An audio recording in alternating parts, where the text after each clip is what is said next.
What's up, Patriots? It's Gary Franchi here with the Raw Feed, and today we've got news that'll make your head spin faster than a warp drive. And yes, I said warp drive because that's actually happening now. We're going to get to that.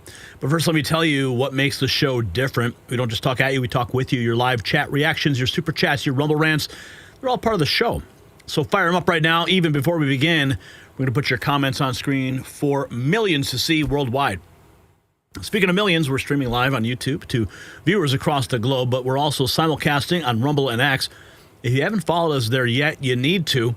The censorship hammer can drop at any time, and when it does, that's where we'll be. So hit those follow buttons right now. And if you want to support this truth-telling operation privately, hit those donation links in the description. Every dollar helps us stay independent and uncensored.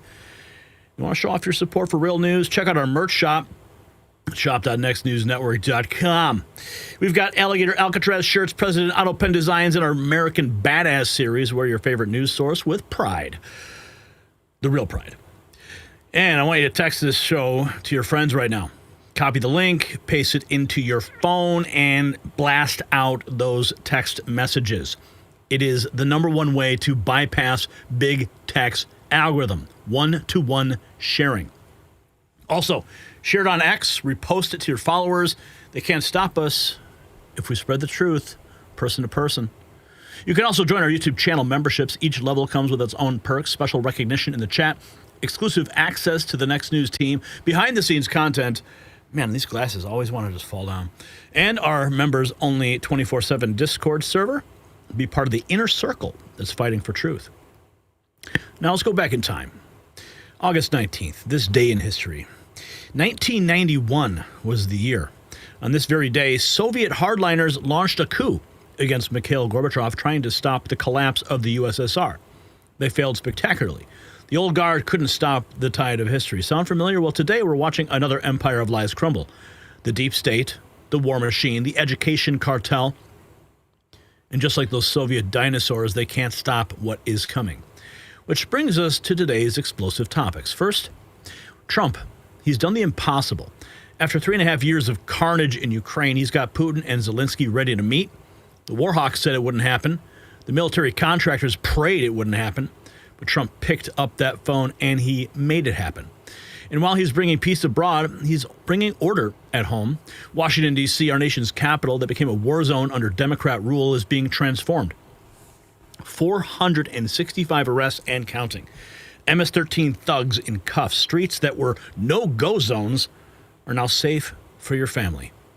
That is what leadership looks like. Meanwhile, the education system, it's imploding. Millions in Arizona tax dollars meant for kids' school supplies, gone. Spent on luxury items. Wisconsin teachers arrested for crimes against students. Union organizers bragging about radicalizing children. This is the swamp that Trump is draining. But here is something on the lighter side, sort of. Kid Rock, you gotta love this guy, just delivered the greatest political takedown of the year. When Gavin Newsom tried to fake his endorsement, Kid Rock responded with 3 words that'll echo through history. Actually, 2 words. D's nuts. That's it. That's the tweet. California's failed governor got wrecked by a rock star who tells it like it is. And remember what happened to Bud Light after Kid Rock decided to take them down with a firearm and, some backyard shooting? Yeah, this is kind of the same thing, but with tweets. And speaking of things that they said were impossible, scientists have now announced that warp drive technology, it's real. It's not theory. It's not science fiction. Okay? It's real working physics that could take us to the stars. Everything they told you was impossible. Peace in Ukraine, safe streets in D.C., honest education, faster than light travel. It's all happening under Trump. This is history in the making, Patriots. The old world is dying. The new world is being born. And you're watching it happen live right here on the Raw Feed. So let's dive in and welcome you to the show. We got Roan and Robin and Running Bear and Scooby Dragon and B. Ader and Aries Vixen, Karen Finley, Pothead Kenny. Who else is here? Scontech and a Watchman. These Nuggets. Harold is here. Sure, you in the house. What up? We got Julia and Michael. Got Jeremy, Pothead Kenny, Stanley Davis, Cindy, Michael Barastro. What's up? And PA. Tyson and Rachel, Robert, Karen, Minaris, Sammy, Kim, Maria J, and Bobby. Come on, guys. This is your moment to shine. You know the rules. Sound off from where you are watching from, what kind of device you are watching on. We want to know. Well, oh, we got a super chat from AJ Cruz. Newscomb should go swimming with the alligators. Send him to Alligator Alcatraz, right? That's what I'm saying. That's what I'm saying. Marie loves the intro video. Robin, Wild Wild West, loves DJT. What is the difference between a democracy and a republic?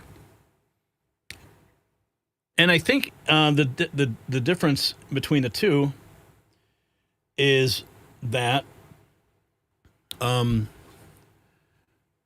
is it? What's the saying? Democracy is two wolves and a sheep voting on what's for dinner. Yeah, I think that's the word. Let's see. Oregon Outlaw is here. Tony, also Oregon. Barbara, Robert, Grabbin Newscomb, and the madness. Greg says a lot. Greetings, Earthlings. JT. Galaxy Tab 9 here in Hampton, Virginia. Kay Davis, Mount Juliet, Tennessee. I love Tennessee. Not majority rule. Democracy doesn't work, you guys say. Why is YouTube censoring Republicans? Is YouTube now a Democrat activist website? Of course it is. Don't be evil, they say. Sister G in Sacramento. Shadow Watcher says Trump has sold us out. Oh, I'd like to hear more. What's your take? Why? Todd Siegel is in the house, behind the scenes. Stanley Davis, isn't Gary just the most personal and kind podcaster? Oh, thank you, Stanley. Well, it's so nice of you. We got Mark in Alaska, Kim's in Iowa, John's in Connecticut. Jeremy goes to Coos Bay once in a while. You should only go to the ranger station.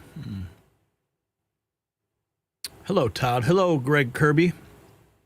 Yeah, I want to hear how Trump sold us out. Well, we got some news. No, we did not get flooded, but it was a nasty rainstorm.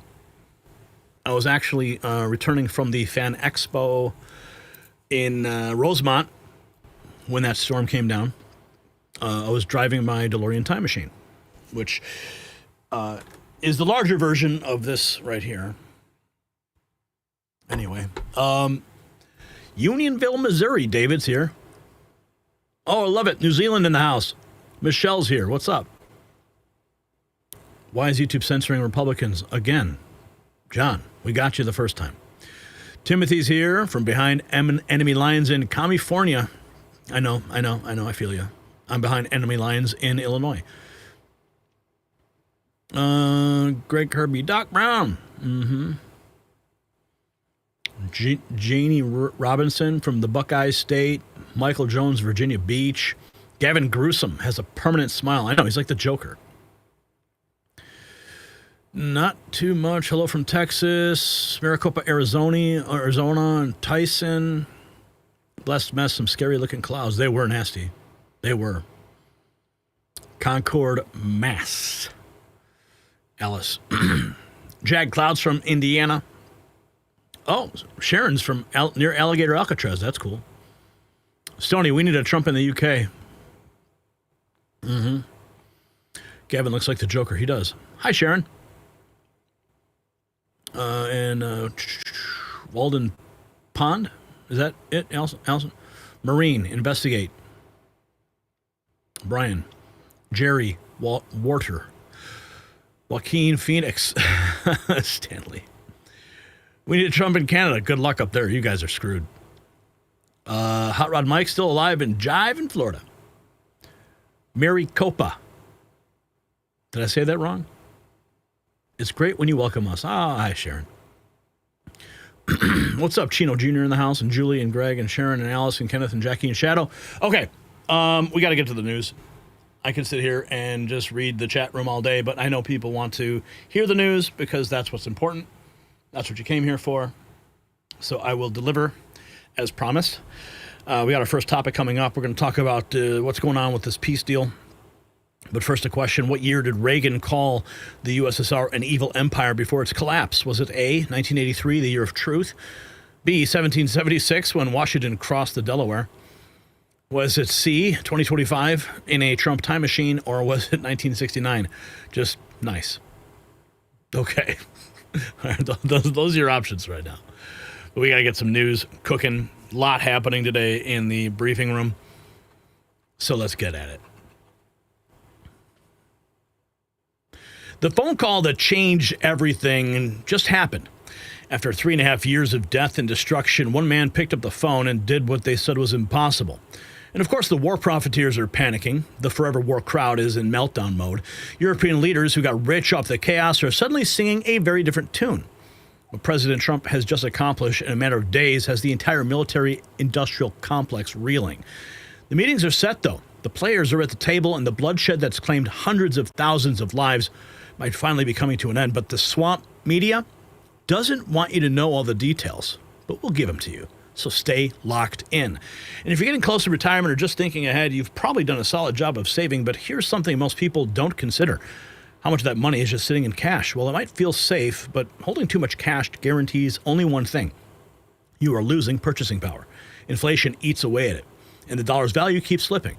And that's why more people are looking at real assets like physical gold and silver to protect their savings. And Noble Gold Investments makes it easy. Buy gold or silver and store it securely with them, or take it on delivery. Visit nextnewsgold.com or call that number on the screen, 877-646-5347. Tell Colin that I said hello. So lots breaking in the White House briefing room today. We are going to bring you all of the details. And I just got to say, when Caroline Leavitt steps up to that podium is such a change from when we saw Raggedy Ann or Karine Jean-Pierre, right? I mean, no notes, no handbook, no circle back.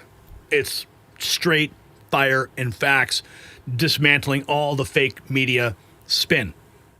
I mean, I've been there. I've seen it happen in real time. I've seen her take questions, the same question from 5 different mainstream media reporters who all just want their soundbite they can play ad nauseum on their evening news programs.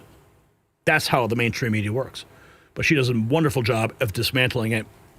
And let's hear what she's talking about now with respect to what President Trump has just accomplished over the last couple of days. Listen. What we've witnessed President Trump accomplish over the last few days has been nothing short of remarkable. We are now 3.5 years into the war between Russia and Ukraine, a brutal conflict that has claimed hundreds of thousands of Russian and Ukrainian lives and cost trillions of dollars. The weakness and incompetence of Joe Biden foolishly allowed the killing to start in the first place. Until President Trump returned to office in January, the bloody and broken Biden status quo was to endlessly force American taxpayers to fund Ukraine no matter the cost, no matter how long it takes, and no matter how many lives were lost. There is no denying that Biden's America Last foreign policy moved the world further away from peace.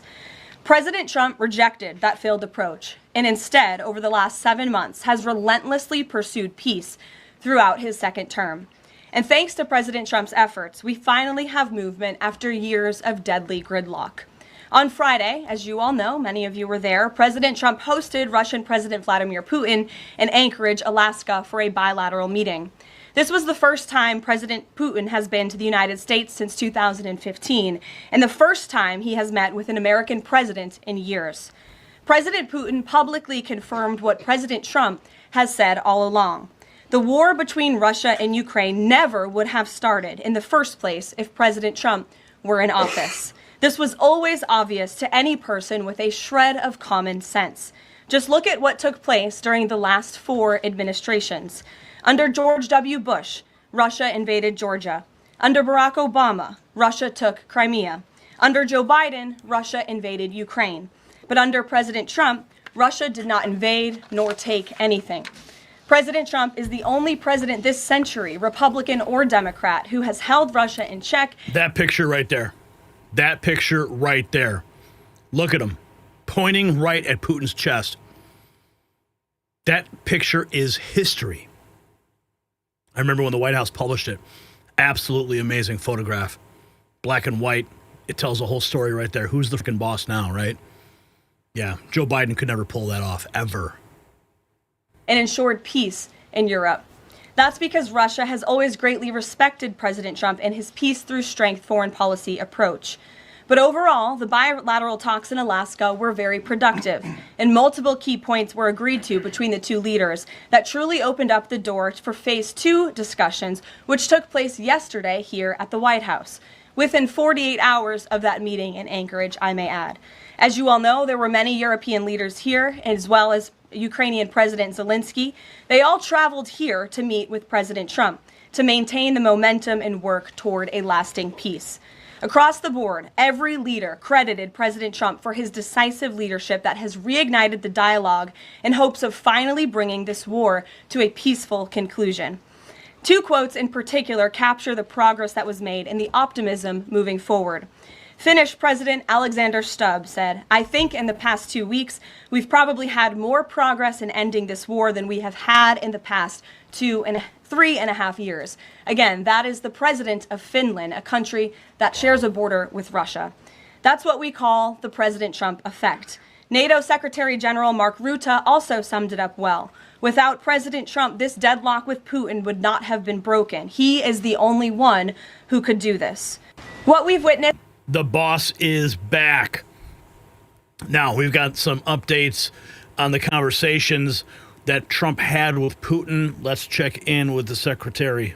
President Zelensky. Following the encouraging conversations yesterday, President Trump spoke with President Putin by phone, and he agreed to begin the next phase of the peace process, a meeting between President Putin and President Zelensky, which would be followed, if necessary, by a trilateral meeting between President Putin, President Zelensky, and President Trump. As the president said, Vice President Vance, Secretary Rubio, and Special Envoy Witkoff will continue to coordinate with Russia and Ukraine to make this happen as soon as possible. It's very important to remember that before President Trump's landslide victory last November, there was no end in sight to this bloodshed. Now, there may finally be light at the end of the tunnel and an opportunity for lasting peace. That's because President Trump is the peace president, and American leadership is back on the world stage. It should not be lost on anyone in this room that world leaders are coming right here to Washington, D.C. for help. While previous presidents have traveled halfway around the world to apologize for America, President Trump stands up for America, and he has firmly restored America's status as the undisputed leader of the free world. Following the encouraging conversations yesterday, President Trump spoke. You know, she called him the peace president, and I'm looking back at some messages I'm having with one of my colleagues at the White House, and he said if Trump doesn't win a Nobel Prize, the game is rigged, especially after Barry Soetoro Obama got one. And I said, yeah, Barry did nothing. Barry Obama, he got a Nobel Prize like on day one. President Trump is doing remarkable things all over the world. Let's continue breaking down what happened at the press conference. Here's the press secretary just blasting the fake news for their lies about the negotiations with Russia and Ukraine. And it's so sad, but you know, they're losing credibility every single day, and that's why people are turning to places like the Next News Network. President Trump. However, one thing that has absolutely not changed is the media's negative and downright false coverage of President Trump and his foreign policy accomplishments. From the beginning of this entire process, much of the left-wing media has been actively rooting against the President of the United States in the pursuit of peace. Initially, the media ridiculously claimed that President Trump was somehow beholden to Russia for even agreeing to have a face-to-face discussion with President Putin inside of the United States. The media said President Trump was making a grave mistake by, quote, legitimizing Putin. They were aghast that President Trump would treat another world leader like a world leader. The media relentlessly attacked President Trump and claimed he suffered a, quote, major defeat for not immediately emerging with a final agreement, even though he said heading into that meeting, this was a meeting to listen and to understand how to move the ball forward. All weekend following those historic U.S.-Russia bilateral talks, we listened to clueless pundits on television trying but failing to claim that the president had failed.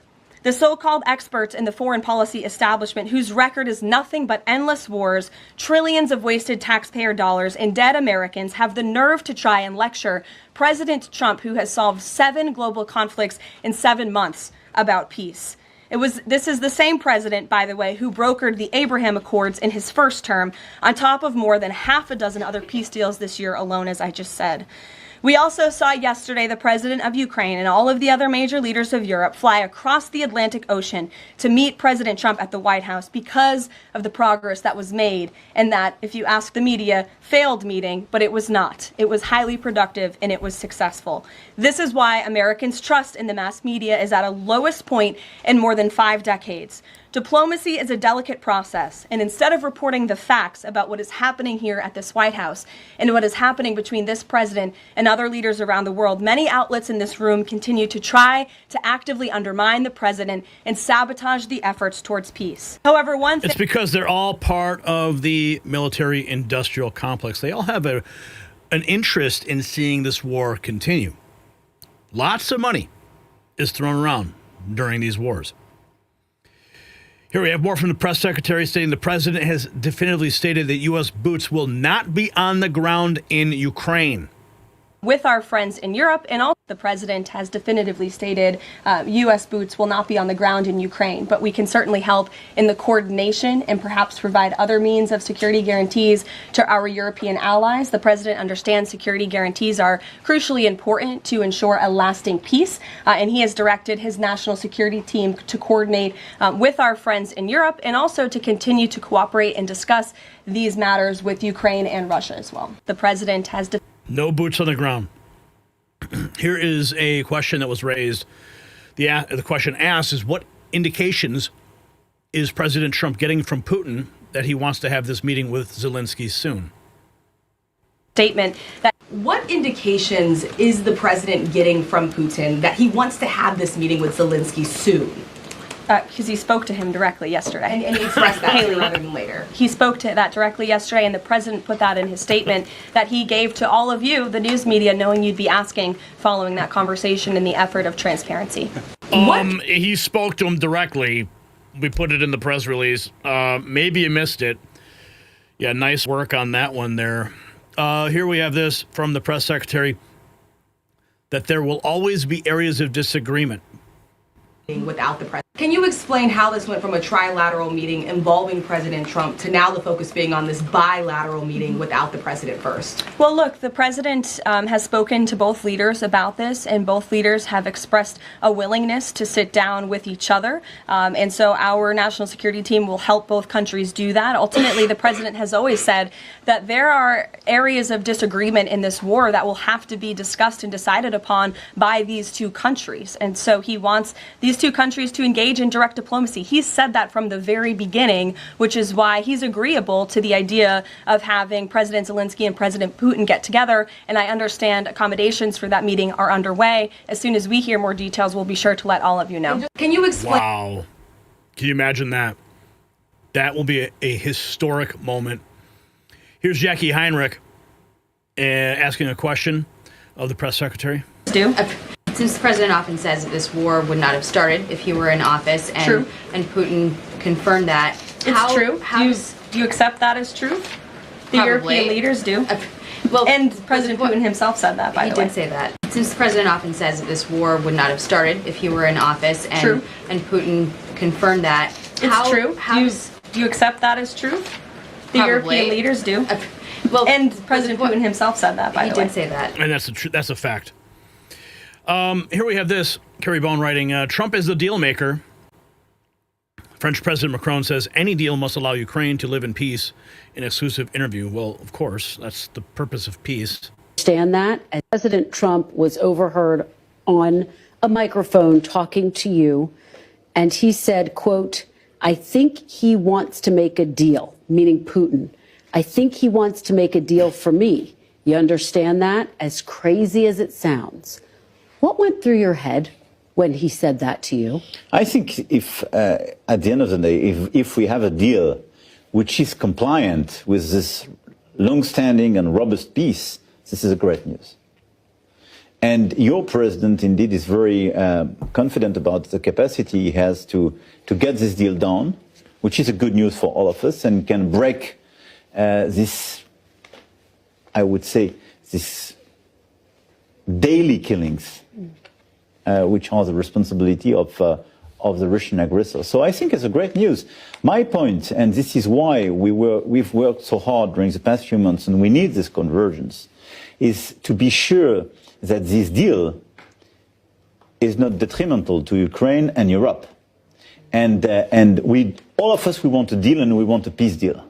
But we want to make sure that this peace, and so this deal, will be something which will allow the Ukrainians to recover the country and live in peace, to be sure the day after this peace deal that they will have sufficient deterrence power not to be attacked again, and to be sure for the Europeans that they will live in peace and security. President Trump was overheard. Seems like those are pretty standard protocols for a peace deal. Ambassador Nathan Sales, going on Fox News, talking about Trump's geopolitical chessboard. And again, the ball is now in Putin's court. President Trump has arranged the geopolitical chessboard in a way that makes peace possible. And again, that means a durable, sustainable peace where Russia doesn't try again. The ball is... And what is going to be the deterrent? That's what everybody's asking. Here we have more. Rapid Response 47. This is 100% restoration of American leadership. Before. And this is the one. Oh, we can't play that because it's Newsmax. Newsmax doesn't allow us to use their clips, even though I contacted them. I'm like, hey, Chris, over there, can we use your clips? No, you have to license them. Actually, it's called fair use, buddy. Anyway, but I digress. Let's go to Fox News that actually believes in fair use. And this is a clip that was published to Rapid Response. One of the gentlemen, he said, well, let's meet another month or two. I said, a month or two, you're going to have another 40,000 people dead. And one of the things... This is President Trump on Fox News. And one of the things at the table was one of the gentlemen, who's a great guy, but he said, I hope I didn't insult him.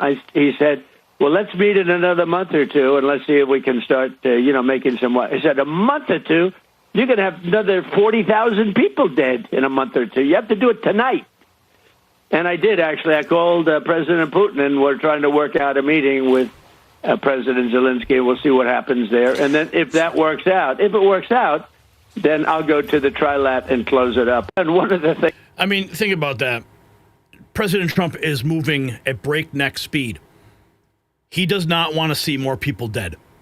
No. The families on both sides, the graves, it all has to stop. Why wait a month or two? President Trump says, hell no. Here's more from Trump on Fox. They're going to stop. Mr. President, did y'all discuss any land swaps yesterday? Because we've talked a lot about the Donbass region. And what was the feeling in the room? What did the other leaders say about this? Well, they understand. Look, everybody can play cute and this and that, but, Ukrainians are going to get their life back. They're going to stop having people killed all over the place, and they're going to get a lot of land.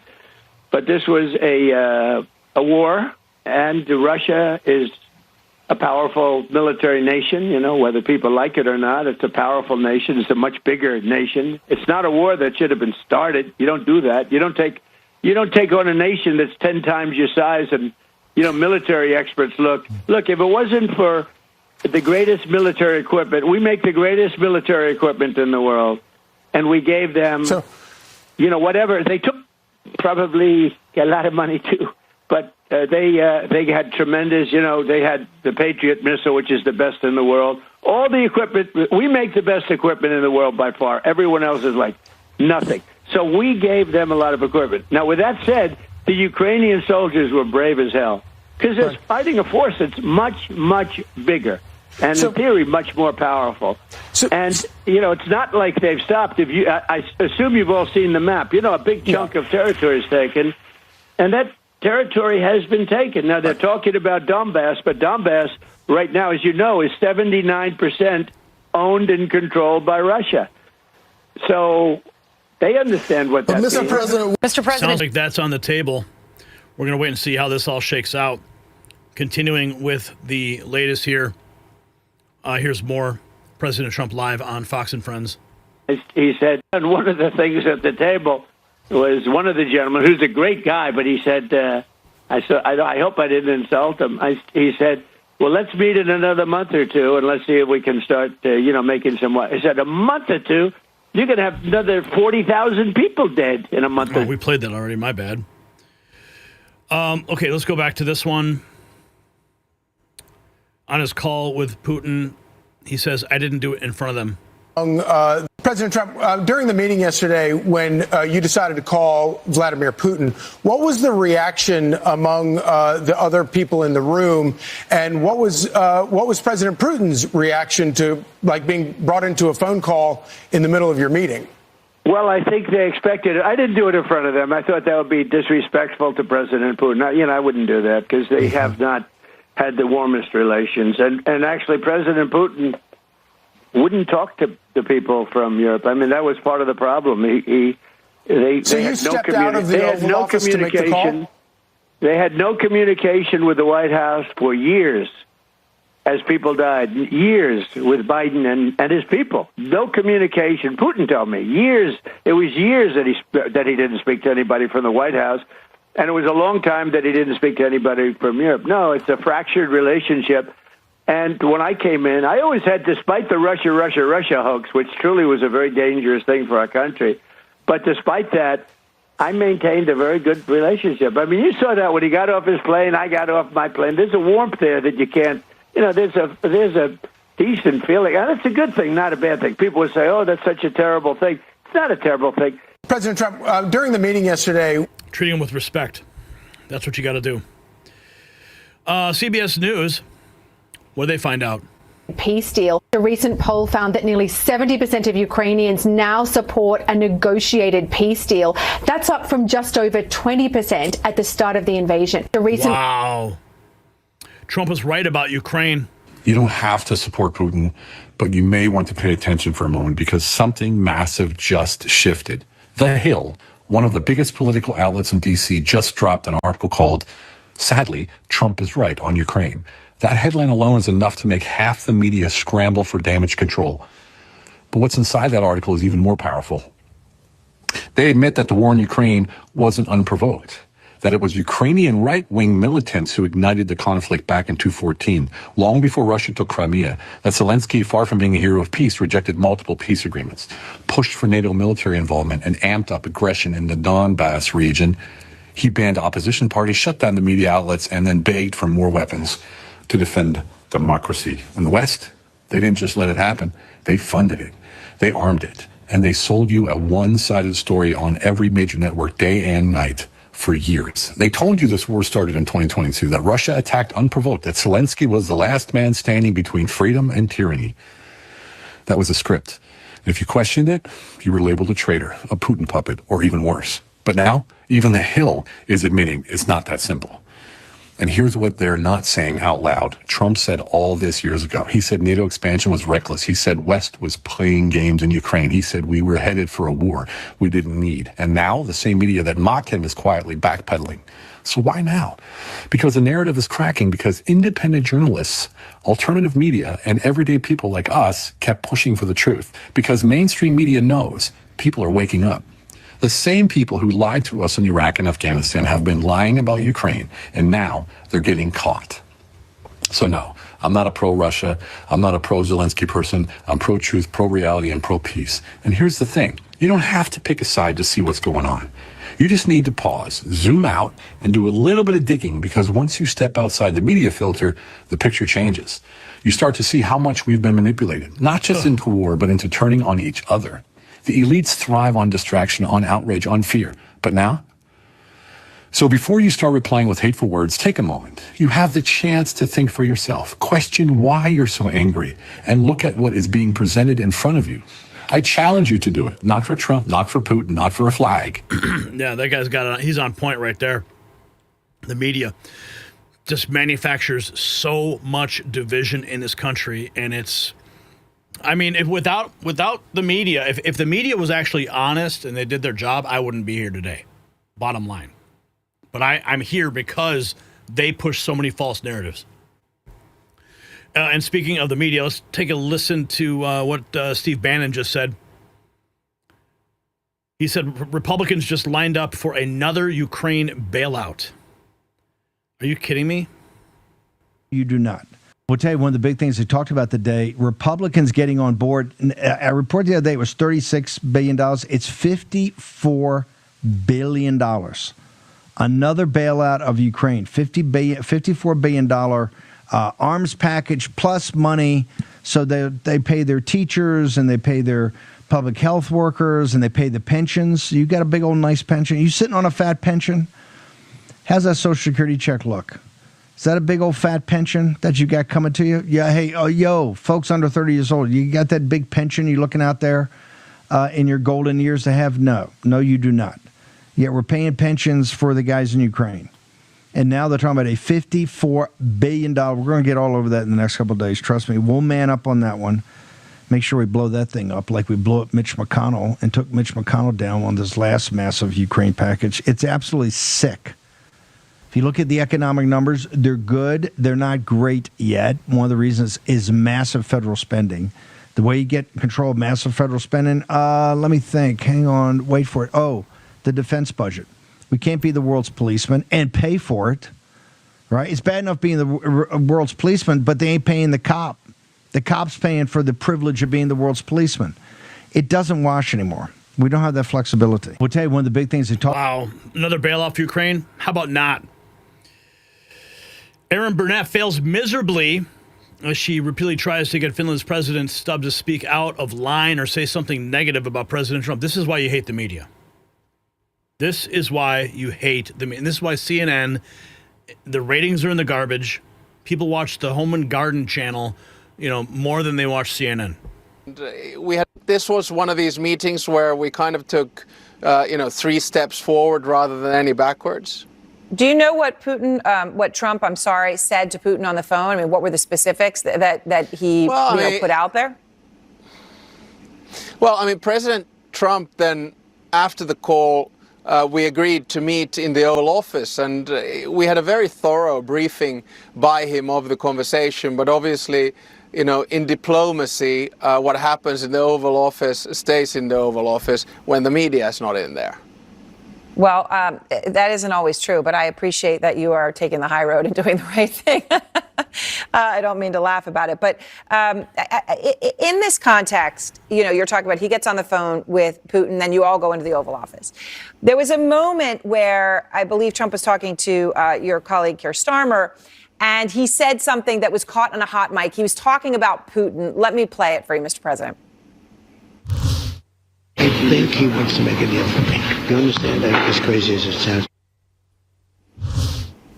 So you have told, I know in the past, Mr. President, Trump that no one can trust Putin, right? You have the longest land border in Europe with Russia. And you have a lot of troops that are on that border, as you've told me. And that's because of Russia, right? To state the obvious. What is your response when Trump says something, even at this point, that he believes that Putin will make a deal for him, because of him? Well, I mean, I've been involved in peace mediation before, and I think that President Trump is genuinely trying to bring this war to an end, and we're all working in that direction. But of course, we are dealing with President Putin, and we do have to understand that his, basic strategic aims have not changed. This was one of his strategic aims have not changed. Here's more Laura Ingraham. Peace is closer today than it was yesterday. Amen. Today was a good day. Today's a good day for... Talking with Nathan Sales, former counterterrorism coordinator. Today was a good day. Today's a good day for peace. We're closer to peace today than we were yesterday. And, I think since the summit in Alaska last week, we heard a lot of pearl clutching and hand-wringing that President Trump was going to sell Ukraine out, that he was going to capitulate and give Putin everything he wanted.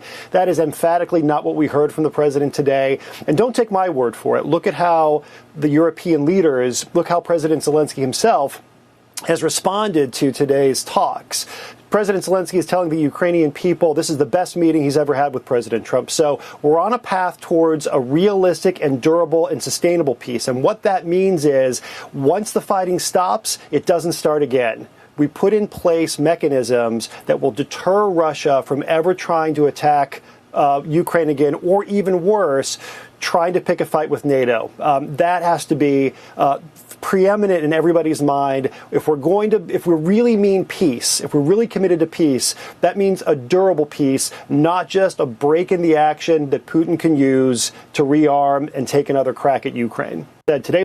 If you got value from this report, tap subscribe. My final thought is next. Now, this is not just about ending a war. It's about exposing the lie that has cost us trillions and lives. For 3.5 years, the establishment told you peace was impossible.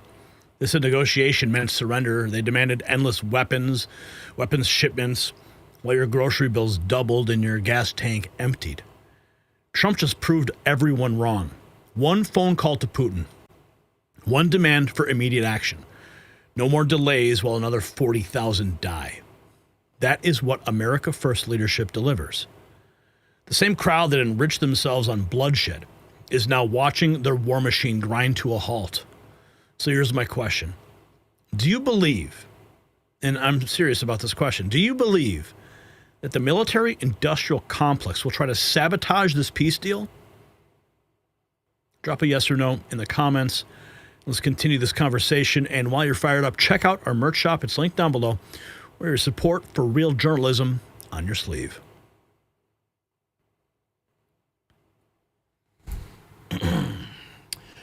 All right, let's see here if we have any more super chats.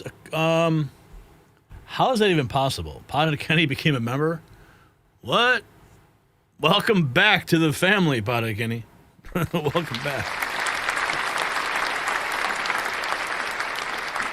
And then we also have this Ruby. Ruby has gifted 1 membership, and the recipient RTW record status received it. All right, welcome to the family. Welcome.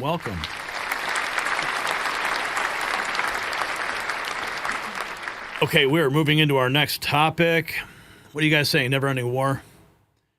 Where have you been, pothead? I was naked for 2 minutes. What? Too much information, buddy. They will probably try, but they won't be successful. Another deep state failure for us to ridicule in a couple of months. It's amazing how many people are ignorant about Ukraine. It's always been the nexus of corruption. Oh, yeah. I mean, that's where they're laundering all your money. Step right up, ditch the mainstream spin, uncover the raw truth. That's what you're doing here. Alaska should be British? What? Okay. I believe the mainstream media is also trying to ruin the negotiations between Trump and Putin. Of course they are, Tyson. Because Karen's right. Libs love the war. Let's see. Am I in the wrong T2? I totally am. Where is T2? Ah, yes. Totally went to the wrong one. Whoops. Okay. All right, let's make sure we got everything loaded for you, and then we're going to get to our next trivia question. Oh, I'm sorry, the answer. Boop. Okay, you guys said it was, what did you say? You said it was 1983, the year of truth, and you were correct.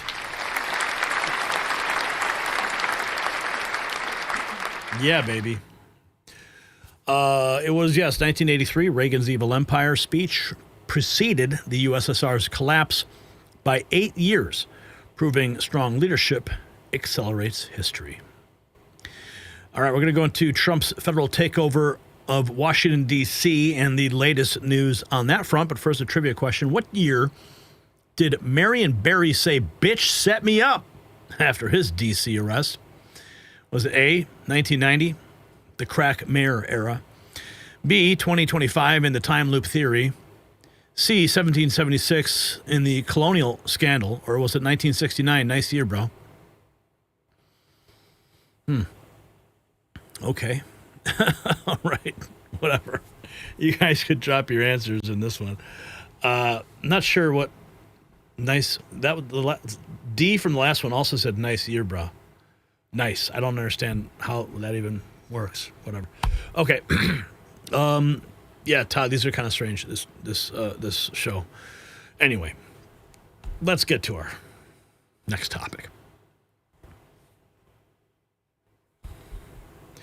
The nation's capital was a war zone. Gangs ruled the streets. Metro riders lived in fear. Innocent kids caught in crossfire became just another statistic. Local politicians cooked the books, downgrading felonies to make their failure disappear. Then President Trump did what weak leaders could not. He sent in the cavalry. Now those same streets that terrified families are quiet. Criminals who thought they owned D.C. are learning something new. The numbers don't lie, but the establishment sure tried to.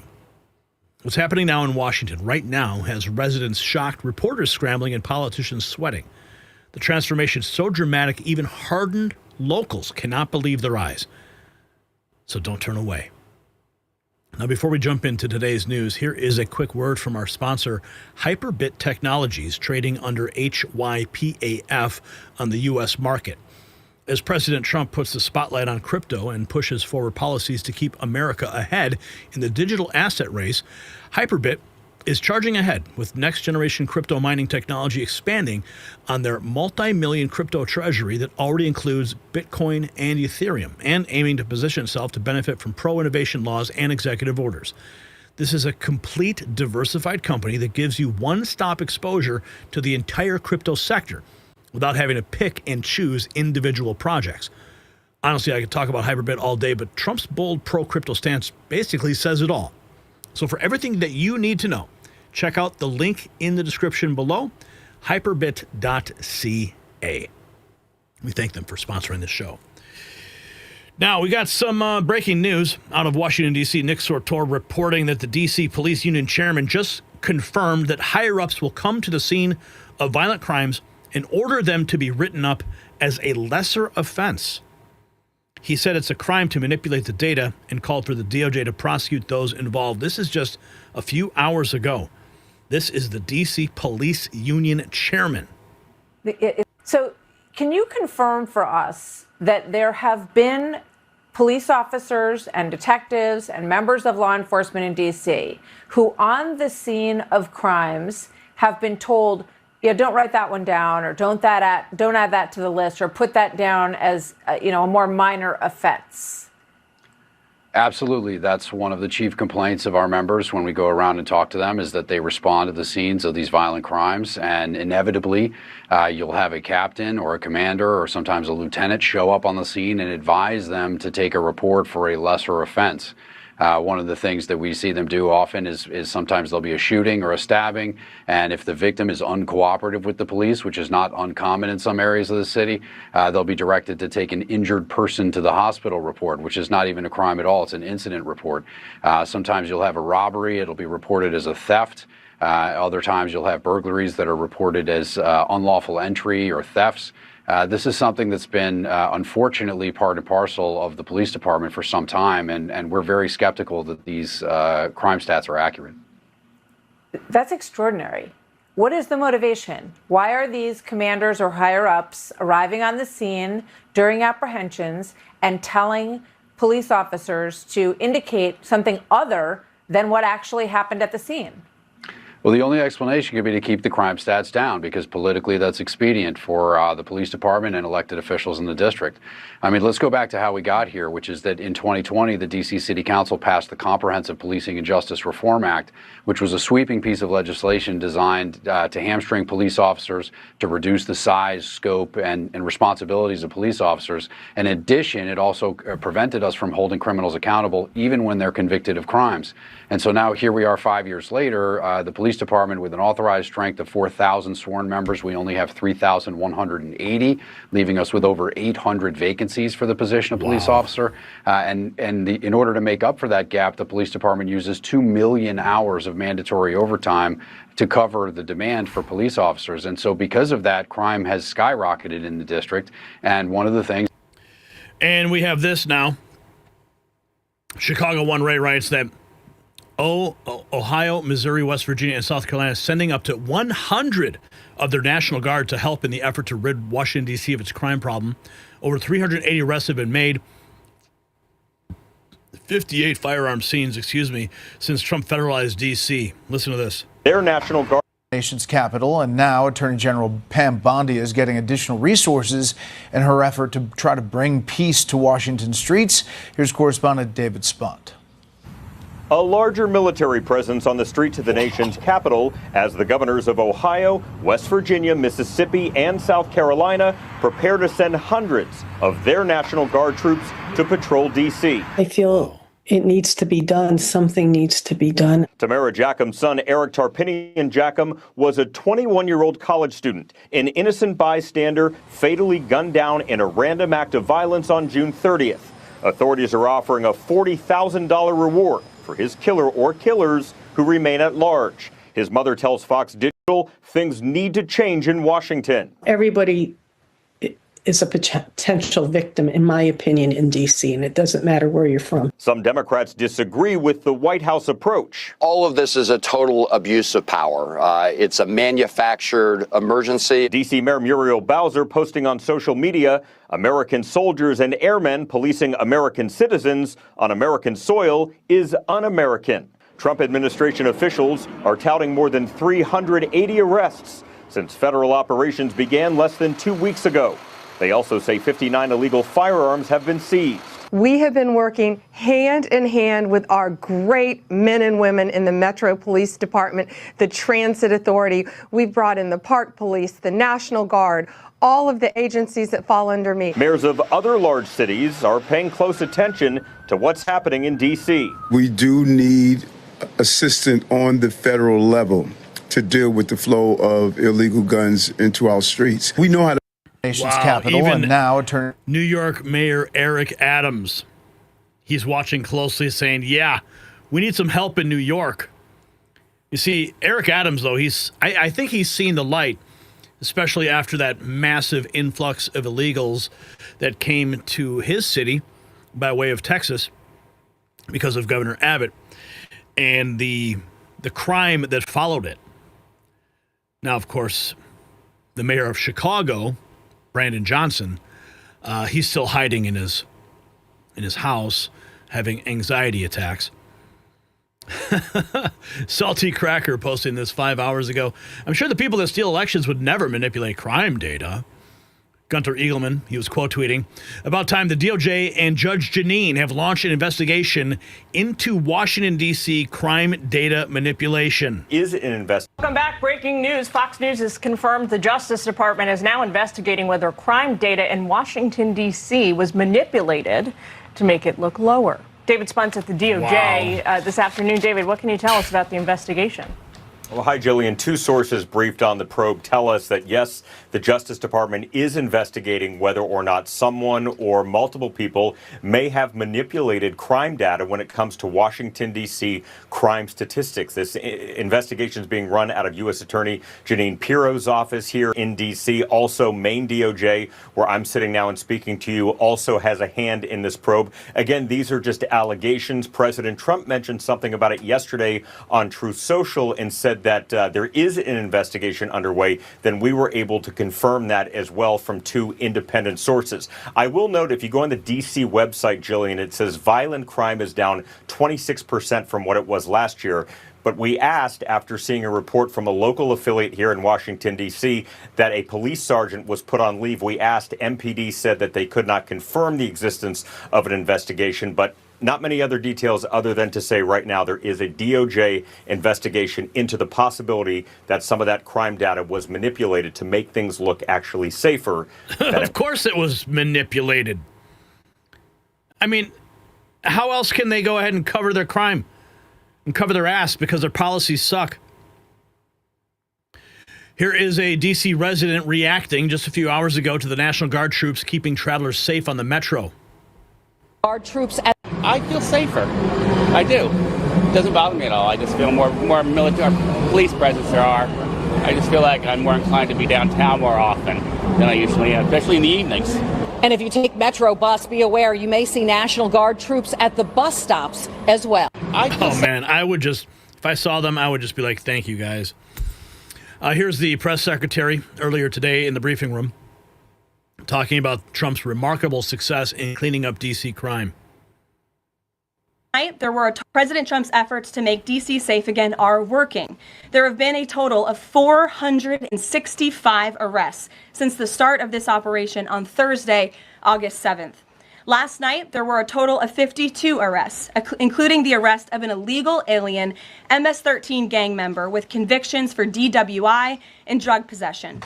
Thanks to President Trump's leadership and the outstanding work of both federal and local law enforcement, dangerous gang members like the one picked up last night will not be allowed on the streets of our nation's capital. Other arrests last night included assault with a deadly weapon for stabbing, parole violation for robbery, murder, outstanding warrant for attempted murder, assault on federal law enforcement officer, and felony assault. 4 more homeless encampments were also removed during yesterday's reporting period. To date, a total of 48 homeless encampments have been cleared in Washington, D.C. by multi-agency teams. MPD patrol units are actively working with city officials to locate and clear additional encampments and remove homeless residents off of Washington's streets. And despite fake narratives from the media, again, a significant number of the arrests have been in high crime areas of D.C. In fact, nearly half of all of the non-illegal alien-related arrests have occurred in wards 7 and 8, the 2 wards that have the highest number of violent crime, as well as homicides and assaults with dangerous weapons last year. So while Democrats continue to coddle violent criminals, President Trump and this administration are focused on putting them behind bars and unapologetically standing up for the safety of law-abiding American citizens. And the White House will continue to provide all of you with the results of this operation in the days ahead. President Trump's efforts to make D.C. safe again are working. They are working. And we have this. Let's go. Oh, Stephen Miller. Let's go to Stephen Miller. Oh, we got lots of Stephen Miller today. I love Stephen Miller. The sigh of relief that I've seen from the local communities in the city, says Stephen. Ringing out at night, and the sigh of relief that I have seen from the local communities in this city. You see people going online saying, for the first time that I can remember, I don't hear gunshots ringing out at night anymore. I just saw a video posted by a gentleman who walked from his neighborhood in the southeast all the way to the White House, and he said in the whole way through, he saw no gang members, no violence, no homeless camps, no public drug use. He said it was like living in a different city. President Trump is making D.C. safe, livable, clean, and secure, not just for the people who live here, but for every American citizen whose birthright is to visit our nation's capital. The sigh of... Oh, my goodness, man. That's just beautiful. That's music to my ears. President Trump, the numbers are breathtaking. Here's more from Stephen Miller. Since President Trump asserted federal control over our nation's capital in Washington, D.C., we have seen a record number of violent offenders, bad guys, gang members, and all kinds of threats to public safety removed off the street, as well as their illegal weapons that they've been using to terrorize the citizens of this city. Additionally, we have seen over 70 homeless encampments that have scarred and disfigured the public streets of this city, dismantled and thrown away, and the homeless cleared from those encampments. At the same time, we have the National Park Service going around and getting rid of the gang graffiti that has been left untouched by this city for decades. Since I've lived here, I moved to Washington, D.C. 20 years ago. And I've seen graffiti in some of our landmarks that has gone unremoved for decades, that is now being cleared away. You have gang members that are being taken off the streets. You have druggies that are being taken off the streets. You have our parks being made safe again. Our transit being made safe again. The numbers are breathtaking. Since President... Breathtaking, man. Trump is just doing everything, doing it right. Here's some protests. We're just getting in here. Protests continue. Elected official attempts to stop National Guard as they depart from Union Station. How stupid. Hey, sir, the road over there?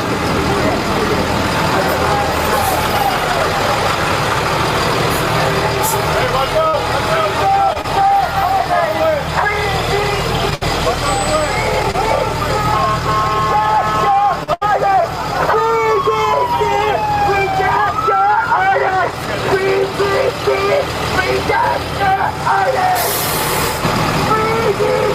I mean, this person is so stupid. You don't mess with the National Guard. You're gonna get the horns, okay, buddy?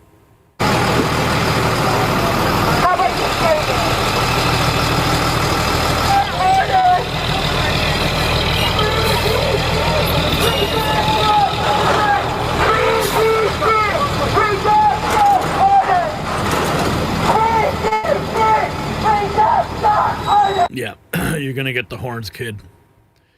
Nice try. Here is Anacostia, southeast D.C., across the river from Capitol Hill in Ward 8. D.C. has seen an increase in National Guard and federal assets, and we asked the local manager at the D.C. City Smokehouse what his views on the increase in federal patrols are. Be quiet.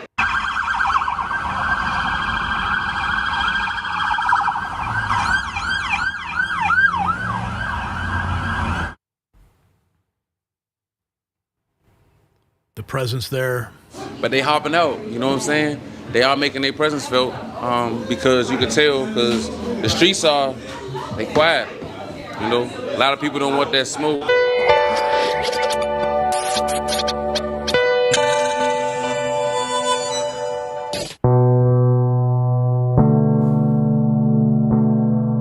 City Smokehouse, 2010.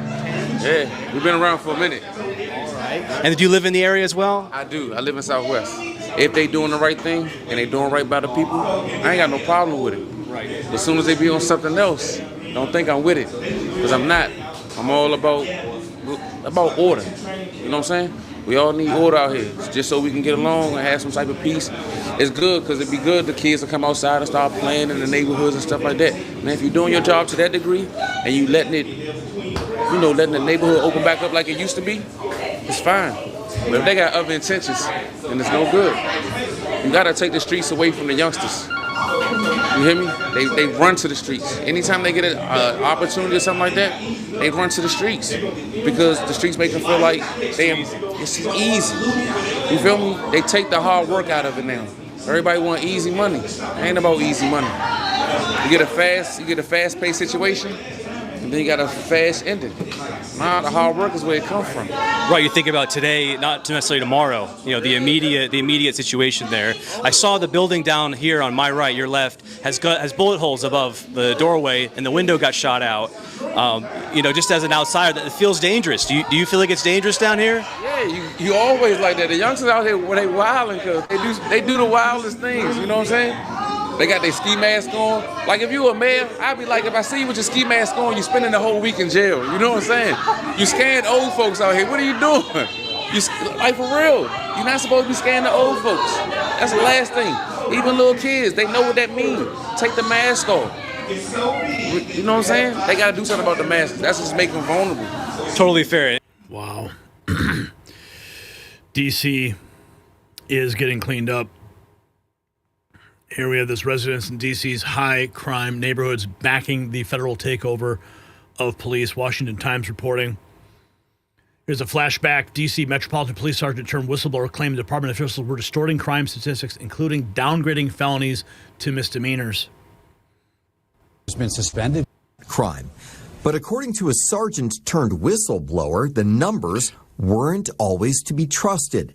In this lawsuit from 2020, Sergeant Charlotte Josu claimed that MPD routinely misclassified crimes and that districts compete against each other to get the largest reduction in the crime statistics, possibly paving the way to promotions and raises. She claimed. Unbelievable. Cooking the books. Let's take a look here. Tony Saruga.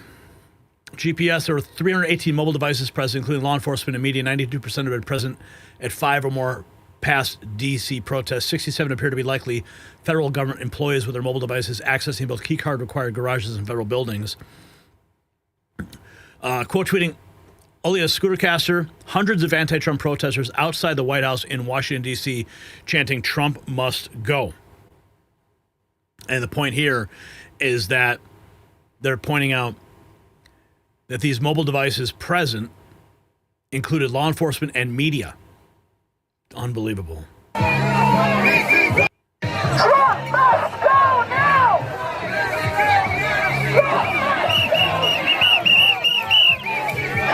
Yeah, Trump's going nowhere. But D.C. is getting cleaned up. If you got value from this report, tap subscribe. My final thought is next. So this is what happens when you put America first instead of criminals first. For years, D.C. residents begged for help while their kids dodged bullets.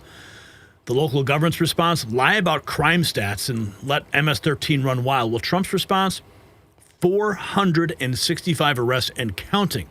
That's not just numbers. That's mothers who can walk to the store again, kids who can play outside, workers who can ride the metro without fear. Judge Jeanine Pirro, she left her cushy TV job to lead this charge because some fights matter more than paychecks. And she revealed a horrifying truth. 45 teens killed by gunfire since 2024. All minorities, 70% unsolved until now. And this is what draining the swamp actually looks like. So here's the question. Should Trump's federal takeover of D.C. be permanent? Yes or no? Let me know your thoughts down below. And you can support real journalism by grabbing some Next News gear at shop.nextnewsnetwork.com. You'll find it linked down below. All right. Ruby had to say goodbye, but she did leave $5 on the way out. So thank you for the tip, Ruby. Appreciate it. Like, subscribe, and share. Wonderful. Okay, what else have we got here? Oh, yes.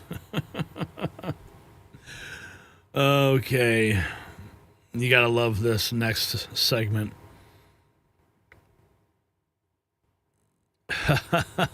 Okay. I really wanted to do this one today. Before we get to this next segment about Kid Rock, let's go to our trivia answer. You guys said it was 1990, the crack mayor era, and you were correct.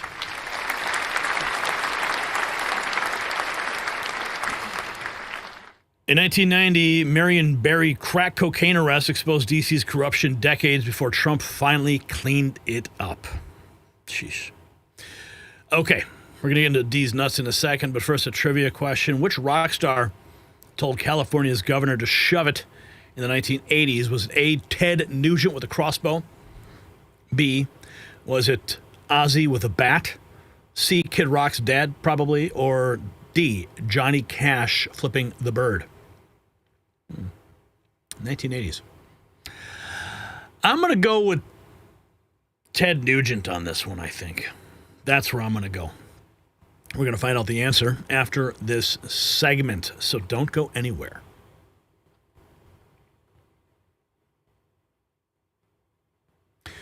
Two words just ended a political career. California's governor thought he was clever, thought he could fake an endorsement from one of America's most authentic voices. It was a big mistake. And what happened next has the internet on fire and establishment politicians running scared. Now, this is not just another celebrity spat. It is a demolition of everything fake about modern politics. One rocker, two words, and a governor exposed as exactly what California refugees have been saying he is. And the screenshots are spreading. The memes are brutal. And the man who just destroyed the Golden State just learned you don't mess with Detroit. Some moments define political history, and this is certainly one of them. So watch closely.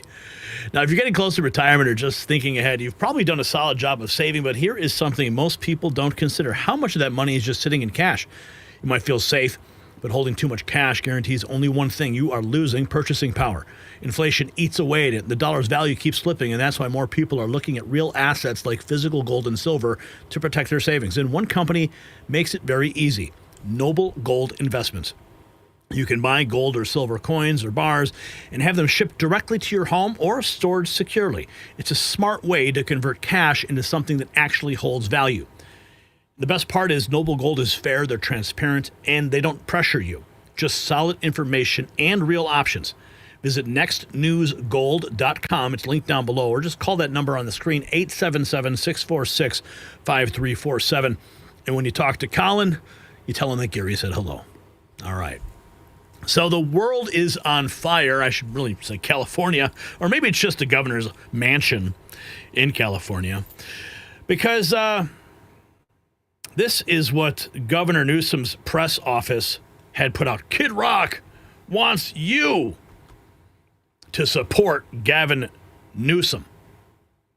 Big mistake using that rocker's imagery to promote Gavin Newsom. Well, what happened?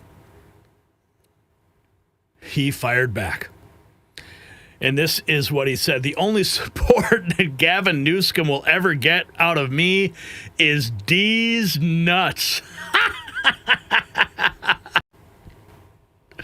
Oh, you got to love it. Anytime that you have the opportunity to invoke D's nuts, I suggest you take that opportunity, and Kid Rock certainly did. Let's see the responses that Kid Rock received to this.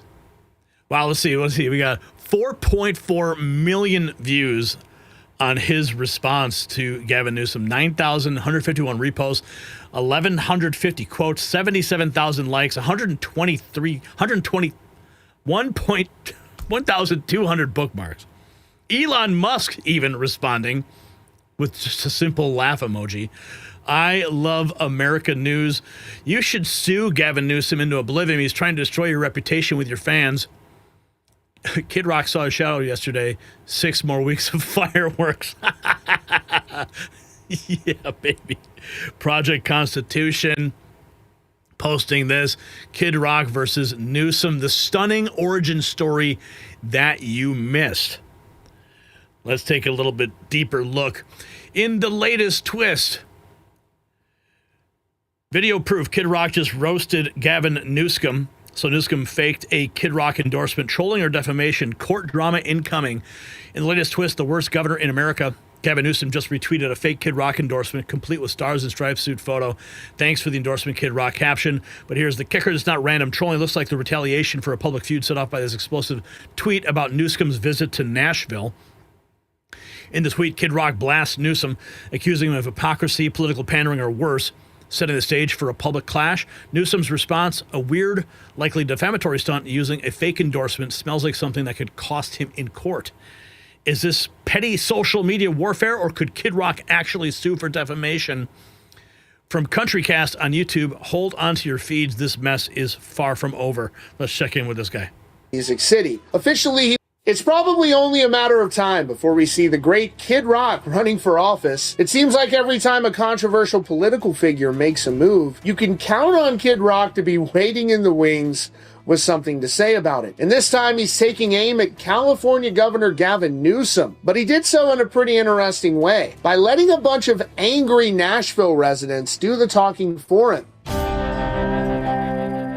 So here's the setup. Gavin Newsom decided to pay a visit to Music City. Officially, he was there to meet with some local Democratic activists called the East Nashtivists, and it looked like a pretty standard political photo op. He was also appearing on the Sean Ryan Show. Now, this political group, along with the Tennessee Dems, posted friendly pictures from an event at East Nashville Beer Works, thanking the governor for stopping by. On the surface, it was all smiles and handshakes, but that's not the story that caught Kid Rock's attention. The real story kicked off when a local podcast page, CityCast Nashville, posted about the visit. They shared a picture of Newsom and asked their followers a simple question. If you had the chance to ask him one question, what would it be? Well, that question opened up a can of worms. The post got absolutely flooded with thousands of comments. The vast majority of them were definitely not friendly. It turns out a lot of people in Nashville moved there specifically to get away from California and its policies. They saw Newsom's visit as a slap in the face, and they did not hold back. The comments were brutal, sarcastic, and painted a clear picture of just how many former Californians now call Tennessee home. They were angry, and they wanted the governor to know exactly why they left his state. This is where Kid Rock enters the picture, so to speak. He saw the tidal wave of backlash and decided to put it on blast for his own audience to see. Instead of writing his own takedown, he simply picked out his favorite comments and shared them. He got right to the point, posting, "Gavin Newsom stopped by East Nashville, my favorite comments." And then he just listed them out one by one. Here's what he shared. "I'd ask him to go back to California." Next.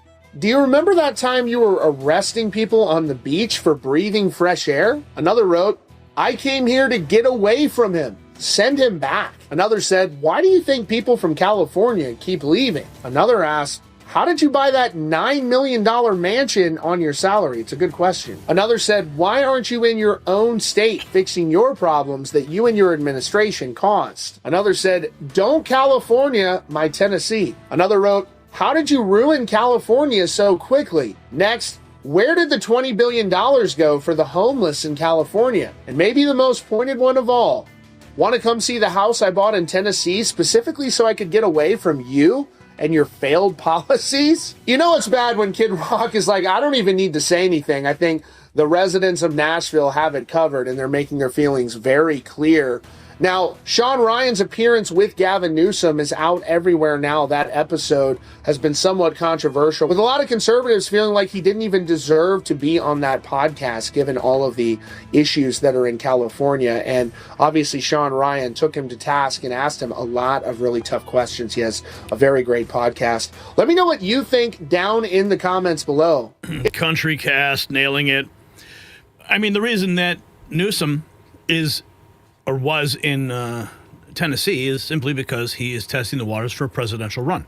And going on the Sean Ryan podcast is also to seed his national presence outside of Texas. I want to go back and look at some more of these comments here. Washington's Ghost, got him.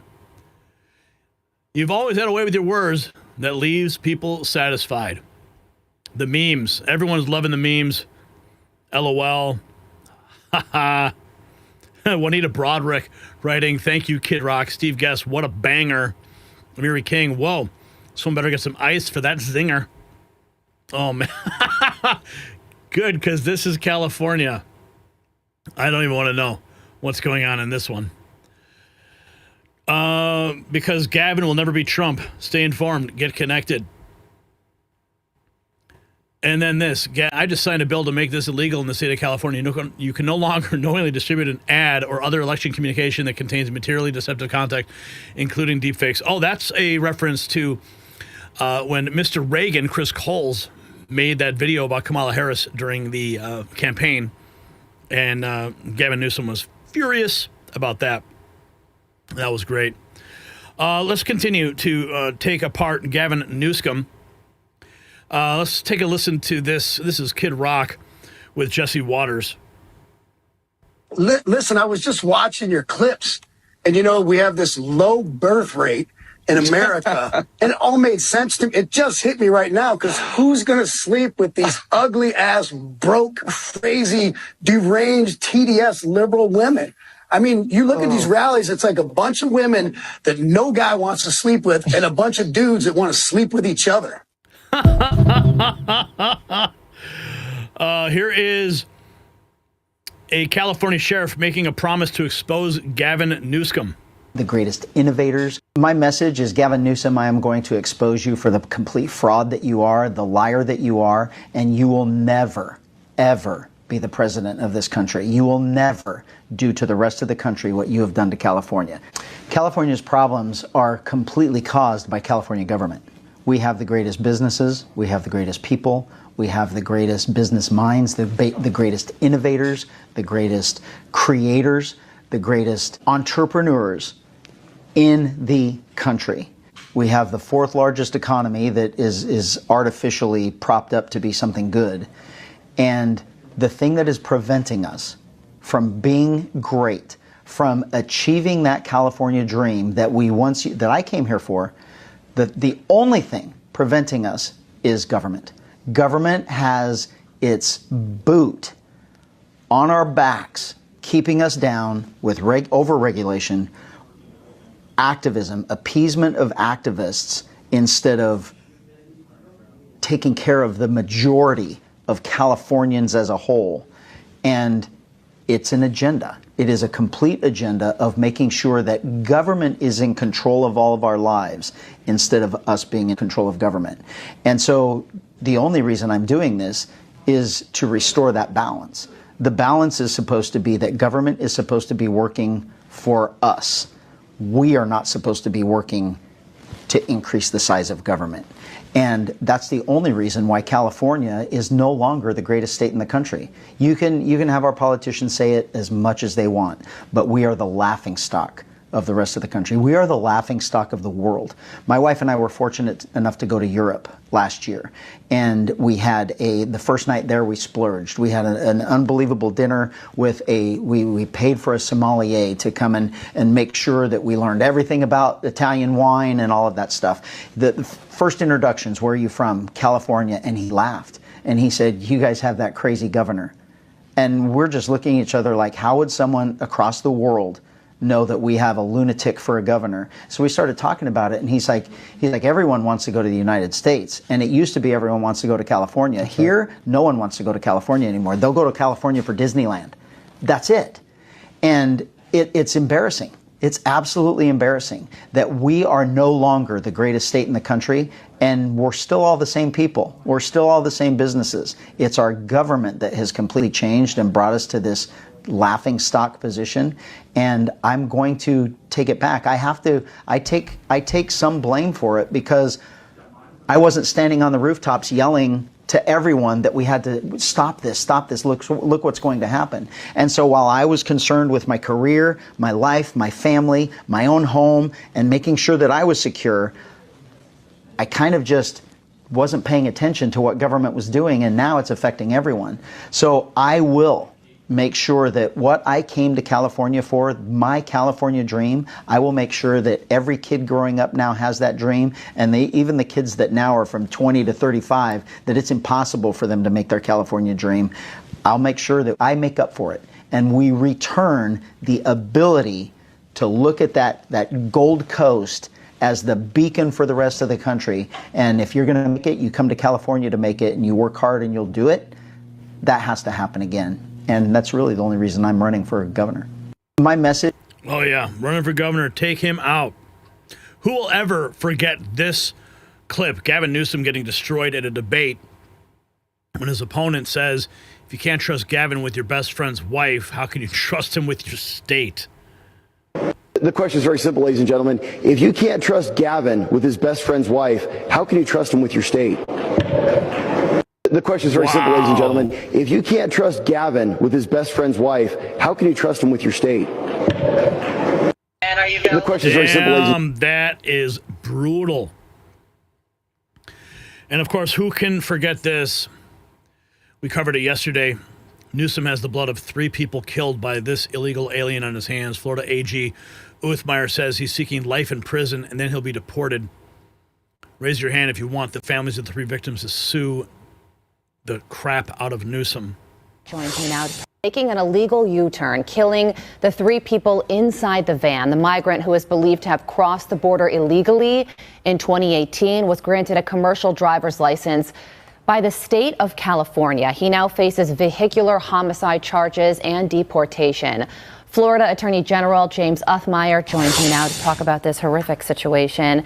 Attorney General, thank you so much for joining us. What was your reaction when you saw this footage and realized this man cost 3 people their lives? Yeah, it's a horrific situation. California should not have provided this person the driver's license and a permit, not just for a car, but to drive large-scale trucks. To then drive into Florida, engage in this dangerous behavior and take the lives of 3 others is really a tragedy, but it shows how dangerous the open border policies under Obama and Biden have been that have continued to wreak havoc on communities across the country. We're certainly going to charge that person with the heaviest crimes we can and make sure that he gets locked up for as long as possible before then being deported back where he came from. Yeah, and if you watch this footage as you did and we just showed, I mean, The people in this black minivan had absolutely no time to react. It was a 30-year-old, a 37-year-old, and a 50-year-old. 2 of them died on impact, and 1 of them died at the hospital. Absolutely tragic situation. And you touched on this. Why, if you cross into the country illegally, are you allowed to get a commercial driver's license in the state of California? Well, you shouldn't be able to, and we're certainly going to look at ways that we can go after California, fight back, and protect our citizens. Here in Florida, if you're an illegal, you are not going to get a driver's license under no circumstances. We made that law in this state many years ago when we banned the opportunity for sanctuary cities. So it's a tragedy, but when it comes from California, nothing surprises me these days. Gavin Newsom should focus more on rule of law than crying and defending these heinous criminals. Yeah, well, if he is found guilty of homicide, he will likely serve his sentence in Florida. Can you confirm that he will? And if so, what kind of time is he looking at before he is deported? Sure. Well, yeah, I can confirm we're not going to deport or let this guy out of our sights until we have convicted him and ensured that he is behind bars for as long as possible, likely the rest of his life. Only then will we hand him over to ICE for deportation, but he's going to serve his time. Okay, so what happens if he's deported? Does he go to a prison then? In his home country? What happens? What's going to prevent him from coming back? I don't know. Mike Engelman writing, Gavin Newsom's not mentally competent to be president. He's an evil and dangerous psychopath. He destroyed California, so why let him destroy the other 49 states? Posting Rules this. do not apply to him. Wake up, America. Wake up. You will not have a country if he rigs this election. You will have a president who will be running for a 3rd term. Mark my word. I wasn't exaggerating when I said that I received in the mail a Trump 2028 hat from one of his biggest supporters. These guys are not screwing around. It's called trolling, Gavin. But I wouldn't object to a 3rd term. The rules do not apply to him. The most corrupt president in history. Well, who, Joe Biden? You must be talking about Joe Biden. Doesn't believe in free enterprise, crony capitalism. He is wrecking this country, wrecking the economy. He's a lawless president. Wake up, America. Wake up to what's going on. A lawless president on what? By what standard? But this clearly this makes up for it, though. You got to love President Trump and his Sharpie. The memes are fire. Steve Hilton, posting the Equal Protection Clause, states that districts must have roughly equal population. Millions of people left California since the last census, driven out by the cost and hassle of living under Newsom's ineptitude. The new electoral maps are obviously unconstitutional. Steve Hilton running for governor. Because look at the population moves that have happened. Millions of people have left California. Whole communities have burned down. People are leaving this state because it's so expensive to live here, because of the crime and homelessness and chaos, because of the declining quality of our education. For all these reasons, people are leaving California in their millions. But Gavin Newsom and Rob Bonta are saying we're going to just redraw the maps, regardless of knowing where people live. That doesn't just offend common sense. It is against the law. It is against the California State Constitution and the United States Constitution. Equal protection guarantees. Look at the... So Steve Hilton's running for governor. So is this California Sheriff Bianco. And whatever happened to Elon Musk? He should run for governor. But I think he's had his fair share of politics. Newsom copying Swifties for Trump troll. Post fake Kid Rock endorsement. So Gavin Newsom thinks he can troll Kid Rock and get away with it? No, I don't think so. If you got value from this report, tab subscribe. My final thought is next. So this is what happens when fake meets real. Gavin Newsom, the man who cheated with his best friend's wife, destroyed California's economy and drove millions to flee, thought he could manufacture support from Kid Rock. The response? These nuts. 2 words that capture what every sane American thinks about Newsom's presidential delusions. These nuts! This isn't just comedy gold. It's a warning shot to every phony politician who thinks they can fake their way out of the White House, fake their way to the White House. While Newsom plays Twitter games, real Californians are dealing with his disasters. 3 people murdered by an illegal alien who should have been deported. Granted a CDL by the state of California, Gavin Newsom's California. Millions fleeing the state. Districts unconstitutionally gerrymandered because everyone left. And the solution? Troll a rock star. So here's the question. Is Newsom the worst governor in American history? Drop your answer below. Let's continue the troll of Gavin Newsom. And remember, support real unfiltered news. You can check out shop.nextnewsnetwork.com for gear that makes a statement.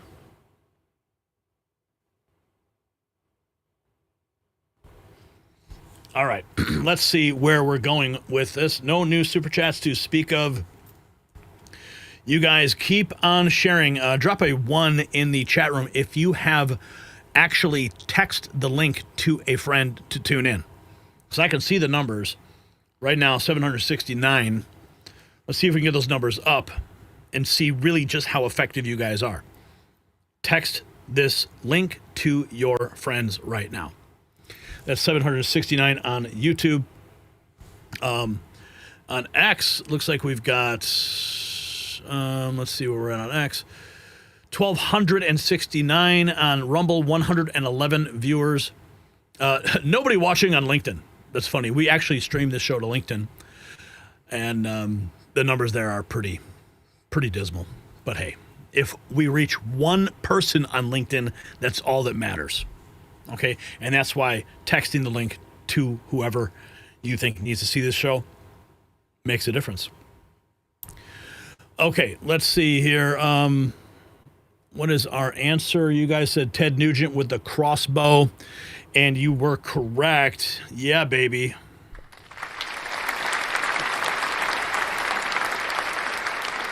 The Motor City Madman's been fighting California socialism since before Kid Rock could spell Bawitbaba. Bawita ba. Okay. Bang to bang diggy. Iggy diggy to biggy to up to diggy. How does it go? I don't know. It's a good song though. All right, let's check in with our next. Oh, hey, what's up? We got Alexa Kimu dropping a 10 spot. Thank you for that. Actually came from Rumble, of all places. Wow, thank you, Rumble, for tuning in today. Much appreciated. All right. And Brian, you need to put a support ticket in for a feature request so that we can have some level of statistics, post-show statistics, and current tabulation statistics for any super chats and Rumble rants that come in. Okay, let's go to our trivia question. What did angry parents dump in Boston Harbor to protest school busing in 1974? Was it A, T again, because old habits die hard? Was it B, school textbooks? C, nothing, they just boycotted? Or D, communist manifestos? Interesting. We're going to find out after this segment. And let's go into it first. We are in the 4th segment on education. We got some Ron DeSantis here. We got some parents. Ooh, arrested. Oh, man, horrible. What's up with this guy? All right, let's find out what's going on with this. Your tax dollars were supposed to buy pencils and notebooks. Instead, they bought vacations and flat-screen TVs. The corruption is so brazen and so massive that even hardened investigators cannot believe what they're finding. But the stolen money is only the tip of the iceberg.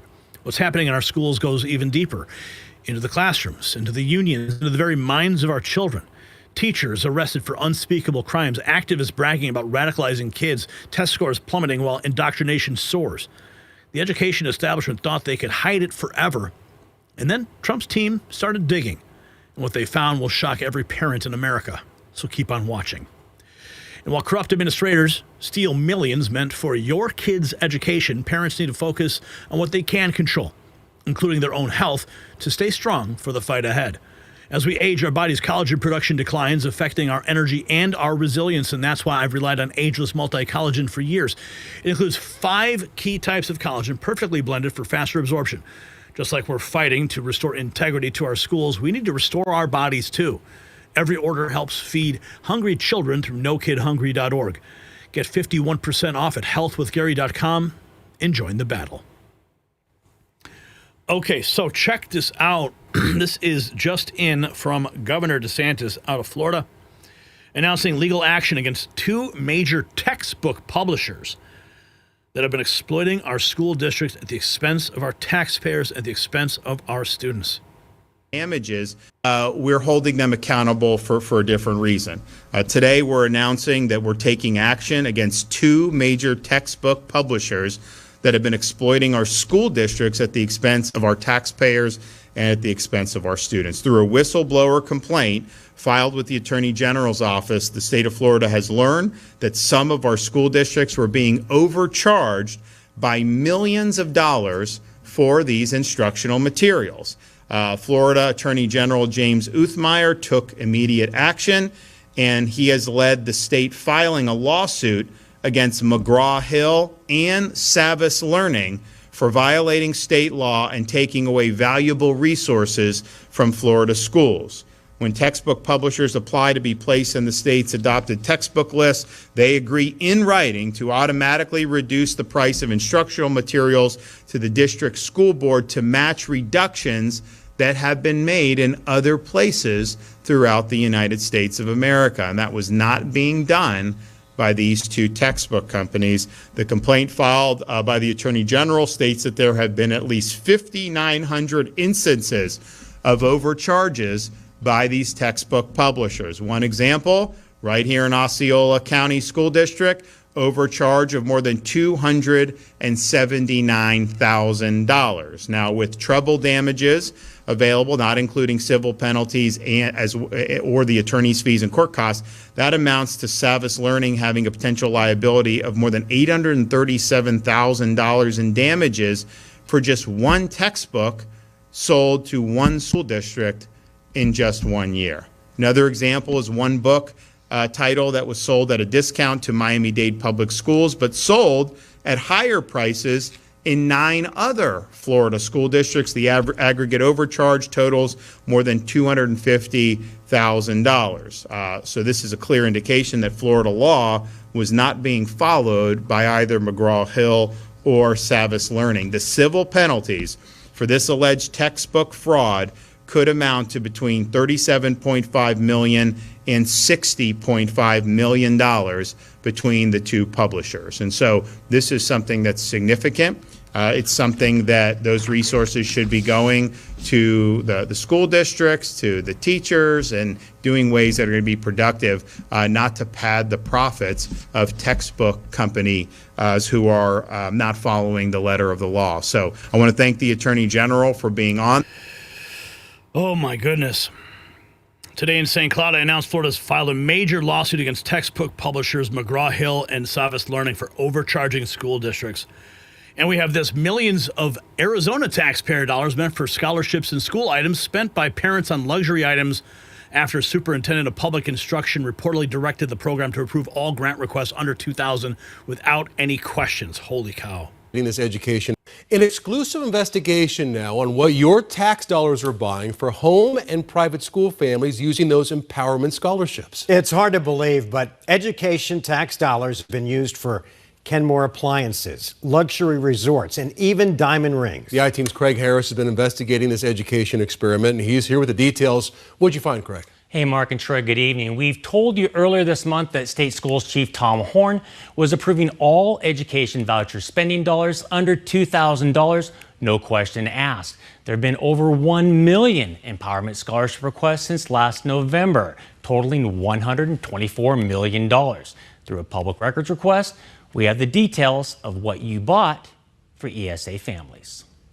State Schools Chief Tom Horn, since last November, directed his staff to automatically approve all ASA requests under $2,000 because of a massive backlog. The 12 News I-team obtained those purchases, all $1.2 million, through a public records request. We found tens of thousands of dollars in unallowable purchases.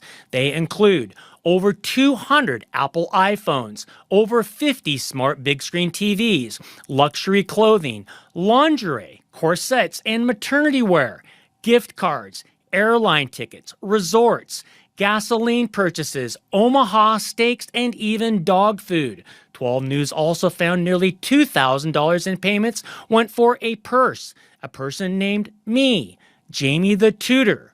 Horn told 12 News his staff will eventually catch the misspending. Most people are honest, and they request reasonable things. The unreasonable ones are about 1%, and we recover them afterwards. So there's no thing where people can just get away with murder on things under $2,000. Well, that's interesting because I wanted to talk to you about that because we found some pretty curious things on there ourselves. We showed Horn several of the questionable purchases we found, including women's clothing and Broadway shows. We also found roughly $3 million in purchases from Costco, Amazon, and Best Buy. There was no description of what was purchased. An exclusive investigation now on what your tax Oh, my goodness. Wow. Arizona's getting screwed. Here we have a socialist high school teacher urging earlier radicalization of students. What? Madison Teachers Incorporated. I'm Tina. I'm from Madison, Wisconsin.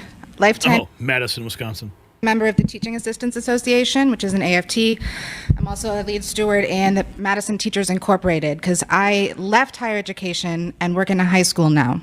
So everyone who raised your hand and said that you got radicalized in college, imagine you got radicalized 4 years earlier. Okay?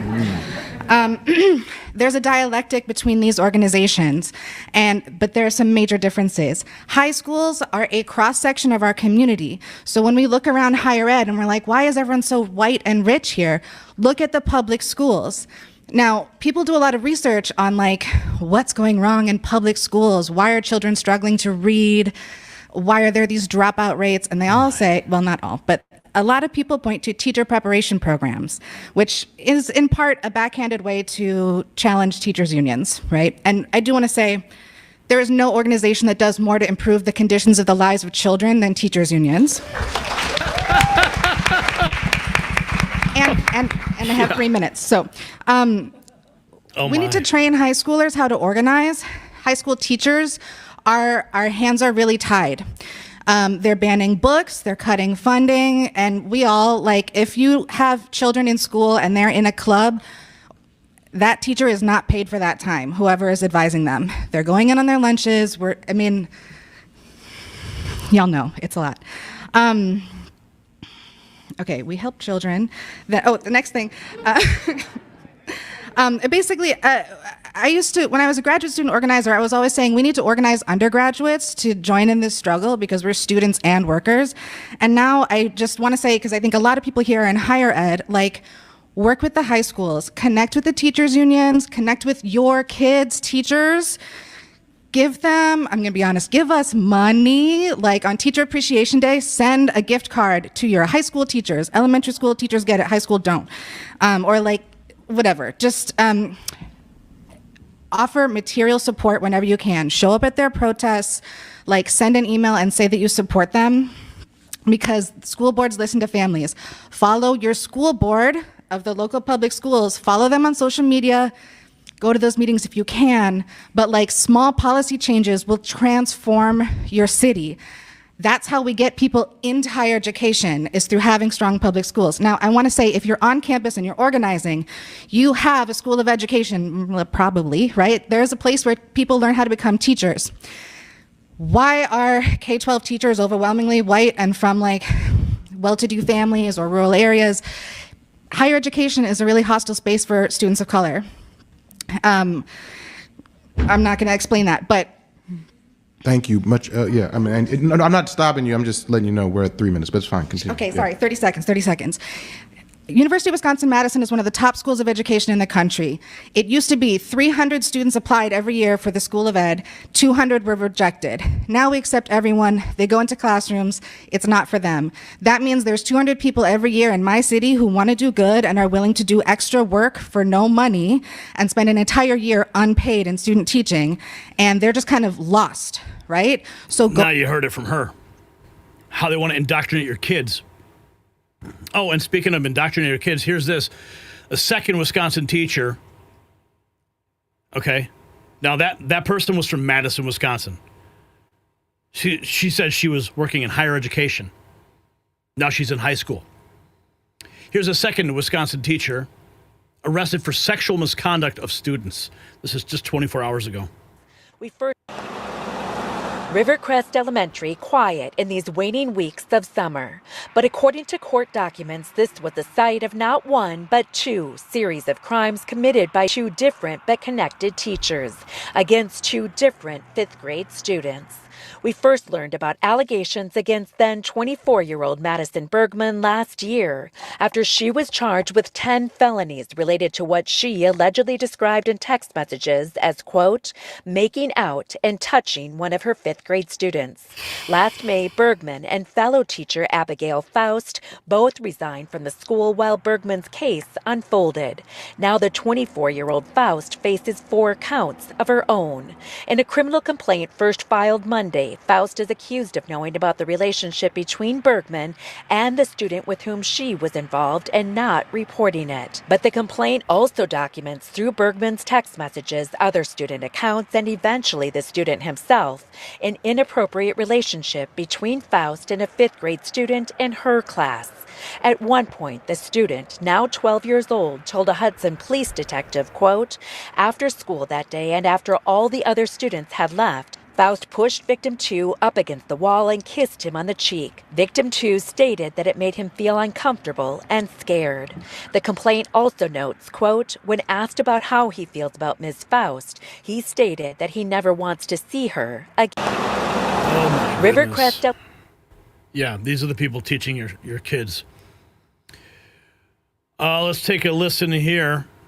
Looks like we may have a Charlie Kirk moment.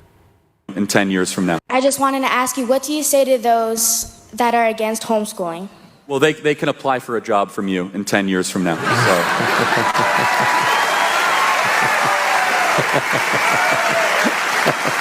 That's awesome. You're going to be more polite, smarter, wiser, happier, more direction, more purpose, less corrupted, more understanding, more battle ready, better prepared, less confused. More biblical, more grounded, more Christ-like. If you are homeschool your kids if you can, homeschool your kids. If they're scorning you or they're saying bad things to you, blessed are you who are persecuted in my name, it says James 1:5. So I'm a big fan of homeschooling. By the way, it used to be, the homeschool kids were quote unquote weird. No. The homeschool kids are wise. The homeschool kids, they're going to be the ones that are going to be running society. My money's on the homeschool kids more so than anybody else. God bless you. Stay strong. Thank you. Amen. Amen, man. Yeah, if you can, homeschool your kids, because otherwise they're going to be indoctrinated by lunatics like this who dream of radicalizing your kids earlier than when they reach college age. Or touched inappropriately in 5th grade. Let's check in with the education secretary. What we're hearing from parents, not only from Oklahoma, but from across the country, is to make sure that we are focusing on education. When Donald Trump took office and the Nation Report Card scores came out, and we saw, what was happening, not only a comparison of where we were on a global basis, but where our states were within our country. The president told me he not only was embarrassed, but he was angry by that, and he wanted to focus on making sure that education was a top priority. And the best way to do that was to get it back to the states, where he believes, as I do, The best education is the one closest to the child, and for parents and for teachers and school superintendents and governors to be the ones who are in charge of that education process. And so that's the path we're on. What we're hearing, as you know, the Department of Education now being completely dismantled. If you got value from this report, tap subscribe. My final thought is next. So this is the education cartel exposed. Millions in Arizona taxpayer money meant for pencils, books, and supplies vanished into luxury purchases because one corrupt superintendent ordered every request under $2,000 approved. No questions asked. In Wisconsin, multiple teachers from the same school arrested for crimes against students. At socialist conferences, union organizers openly strategize about radicalizing 14-year-olds before they can think for themselves, and they wonder why test scores are crashing. Trump's education secretary nailed it. When the nation's report card came out, the president wasn't just embarrassed, he was angry. His solution, rip power from D.C. bureaucrats and return it to states and parents. That is what real reform looks like. Not more money for corruption, not more power for predators, local control, parental rights, and actual education. So here's the question. Should teachers' unions be banned from political activities? Drop a yes or a no. And if you like what you see here and you want to support us, hit shop.nextnewsnetwork.com where you can trigger a liberal today.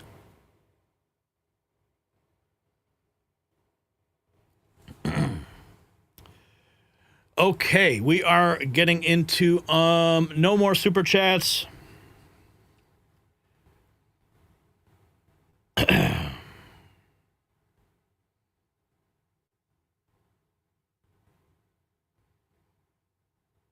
Hang on.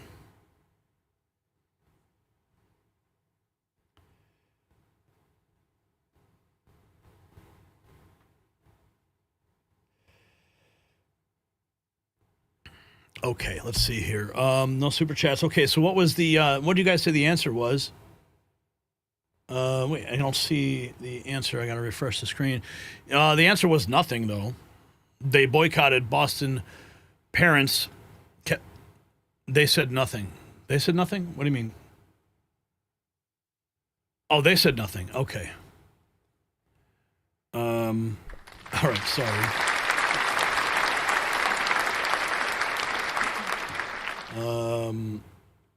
Oh, wait a second. Hang on. Yes, it's me. Okay. My bad. That's why I couldn't see the answer, because something changed on my side here. Okay, sorry.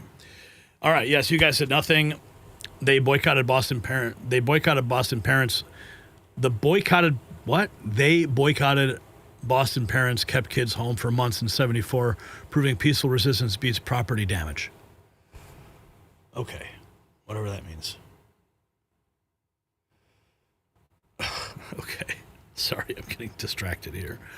Let's have some fun. Let's talk about some crazy stuff right now. Our trivia question first. Who wrote the first serious paper on warp drive theory?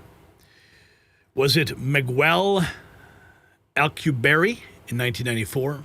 B, Einstein after a few drinks? C, Gene Roddenberry in 1966? Or D, Nikola Tesla's ghost? What's the answer? I think I know the answer. All right, let's keep going along here. Okay.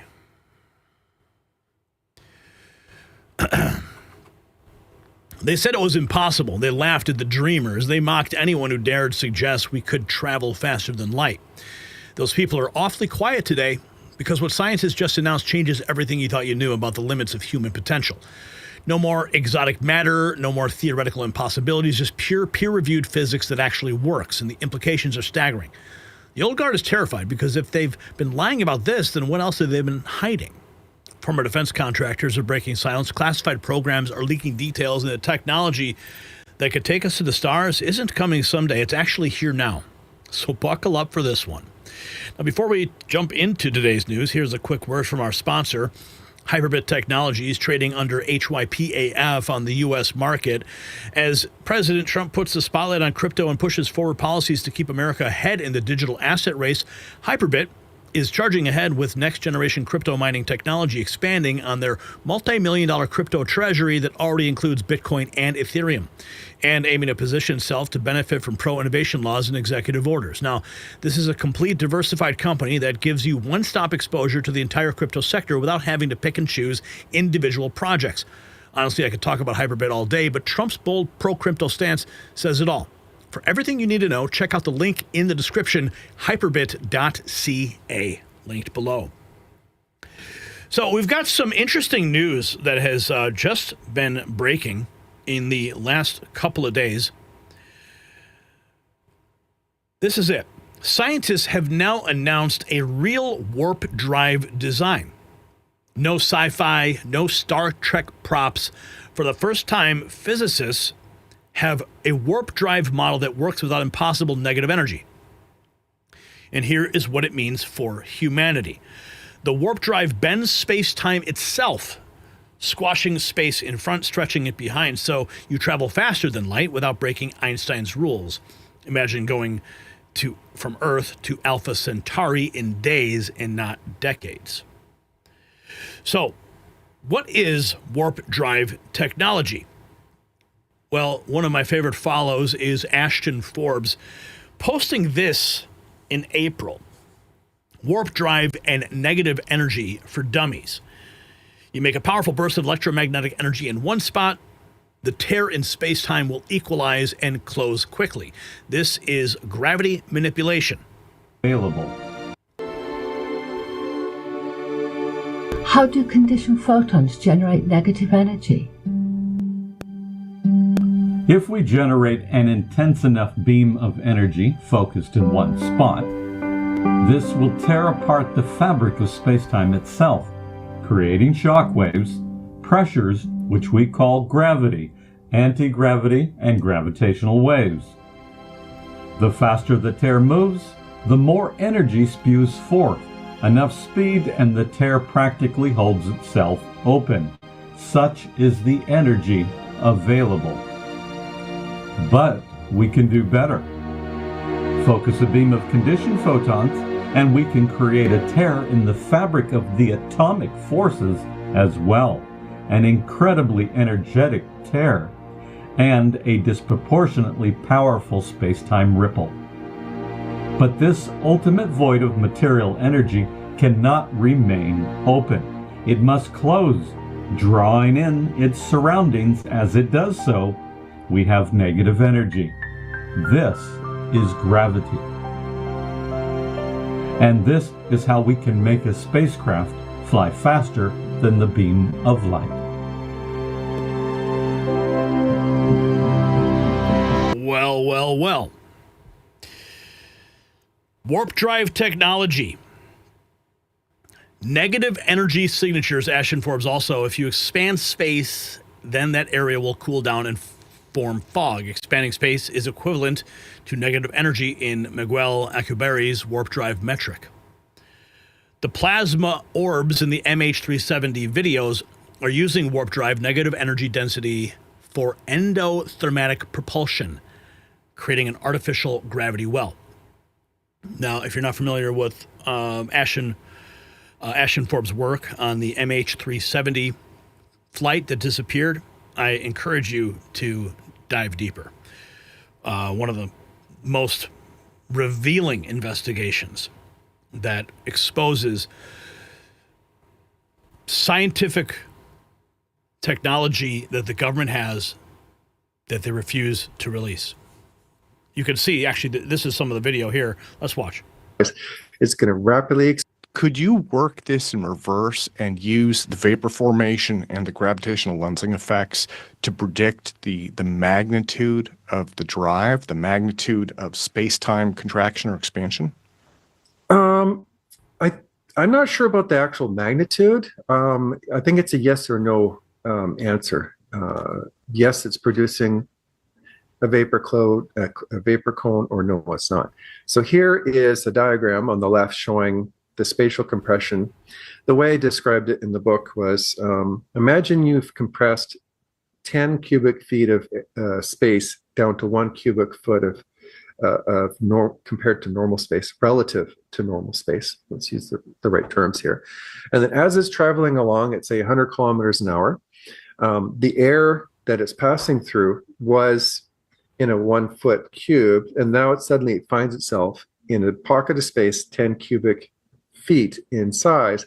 It's going to rapidly expand, and if there's enough moisture in the air, it's going to condense and create a visible vapor cloud that would show up as cold on an IR camera. On the right is your typical vapor cone of a jet that's traveling approximately the speed of Mach. These vapor cones will form between 0.8 and 1.2 Mach. But notice how it's on the back half. It's not in front of it. It's basically almost behind it. Could you? A new study reveals that warp drive actually operates within known physics. Warp drives are hot right now. Even Popular Mechanics is reporting on the new warp drive paper, Constant Velocity Subluminal Warp Drive. Warp drives uses Miguel Albuquerque's theoretical techniques to bend the laws of physics and space-time itself. The new paper proposed we can create a warp bubble without negative energy. I'm glad people are thinking outside the box. I would humbly submit that we can produce negative energy, and it's been done in labs already on small scales. Other papers on wormholes have argued that they are humanely traversable because they don't have an event horizon, the place where gravity becomes so strong nothing can escape, not even light. Going through a wormhole would be like walking through a doorway. Pretty neat. Popular Mechanics even publishing this. Let's see what they're saying here. New study reveals warp drives actually operates within known physics. The theoretical model for space-time manipulation aligns with established laws. Imagine that. This was published on May 10th of 2024, and now it is gaining a lot of traction. Warp drive been the dream of spacefarers ever since the first graced the pages of science fiction novels, but real-world attempts have often traipsed into areas of exotic physics like negative energy and superluminal matter. A new study produced by scientists using the newly established toolkit Warp Factory announces the creation of a concept that doesn't rely on wonky, never-before-seen physics. While the idea is far from the tech that'll power the future Starship Enterprise, it could nonetheless be an important step towards bringing warp drive research into the realm of known physics. And of course, we do know that Elon Musk wants to be an interplanetary species. Donald Trump, what does he want to do? He wants to build nuclear reactors on the moon. These are all stepping stones to an intergalactic species of humans. Hal Puthoff explains warp drive by changing energy densities of space-time. Space-time thing where you talked about contracting space in front of a ship and then having it travel at warp speed, that has to do with this background fluctuation. That's right, changing the density, as we say, changing the polarizability of the vacuum is another way of looking at it. So you're accelerating through the vacuum, right? Because when you say you're accelerating within this quantum fluctuation, it has an effect on that background field. That is certainly the case, because it's essentially pushing aside the vacuum fluctuation to some degree, and that's what's causing the resistance that we call inertia. But how would you actually contract space-time to do that? I mean, what effect could you put out there to have that? Well, we know from switching over the general relativity side of it that you can look at the equations, whether you're using standard general relativity or some of the other approaches to general relativistic type effects, and very strong fields, strong masses. I mean, the mass of the Earth affects the space around it, which, thinking in terms of zero-point energy, is affecting the distribution of zero-point energy. So if you go to that equation, F equals ma, where the mass times the acceleration equals the force, if you create a force, you can generate a mass that would have an effect on space. We might generate a force that would move a mass, start to accelerate it, or what you'd really like to do is just scoop out the energy in front of us, and the energy behind us would just shoot us forward. And that's possible. That's not just a Star Trek concept, but you've seen. No, we know. Small effects all of general relativity, for example, is based on these principles. And we can calculate, well, gee, if only we had so much energy, then we could make this big effect, we could power a spaceship and so on. It's just that we don't have the engineering tools to do it right now. And frankly, those of us who are working on it think there's still something missing in the theory because it's so hard to do. Well, it looks like they have just found the missing link to that theory. Warp drive, dark energy, and the manipulation of extra dimensions. Defense intelligence reference documents from 2010 explain how warp drive works via the Alcubierre drive. Bending space-time like this creates a bubble that generates a wormhole, allowing for faster-than-light relativistic speeds. There's a negative energy requirement for warp travel, which we can achieve by adding another dimension, which Tesla referred to as the ether. Kaluza added this extra spatial dimension when he created his unification theory in 1919 to 1921 and added the vector and scalar potentials. And here's the link from the dia.mil. You can go right to the page. Here it is. This is the official document from the Defense Intelligence Reference Document, dated April 2nd, 2010, Warp Drive, Dark Energy, and the Manipulation of Extra Dimensions. This is the Defense Intelligence Reference Document. Unclassified. 33 pages long. Going into it, General Relativistic Warp Drive requirements, the cosmological constant, Einstein's equation, and the introduction of A, Casimir energy and the quantum vacuum, the Casimir effect, extra space dimensions. I mean, here it is in black and white from the Defense Department. This is back in 2010, folks. Official documents, now unclassified. Lay it all out. Holy cow, man. This is exciting, though. So they have announced a real warp drive design. Okay, let's see here. As Carl Nell points out, fast and light travel does not violate physical principles. Fast and light travel was mathematically solved by Alcubierre in 1994 in his paper, The Warp Drive, Hyperfast Travel Within General Relativity. Equation. The second point is faster than light travel. Okay, so this is Carl Nell, aerospace executive, colonel, retired. The second point is faster than light travel. Everybody says faster than light travel is not possible. This is false.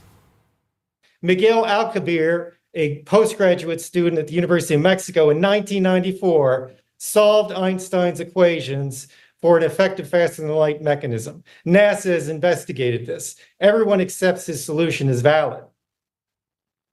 His solution requires negative energy.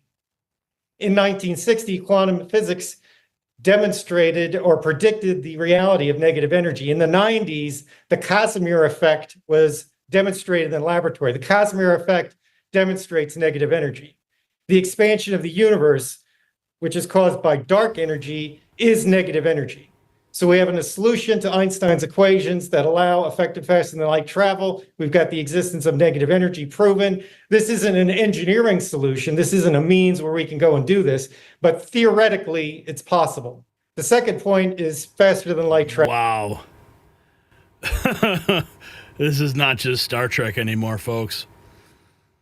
Here's more. The Alcubierre drive is brilliant physics, but it's over 30 years old.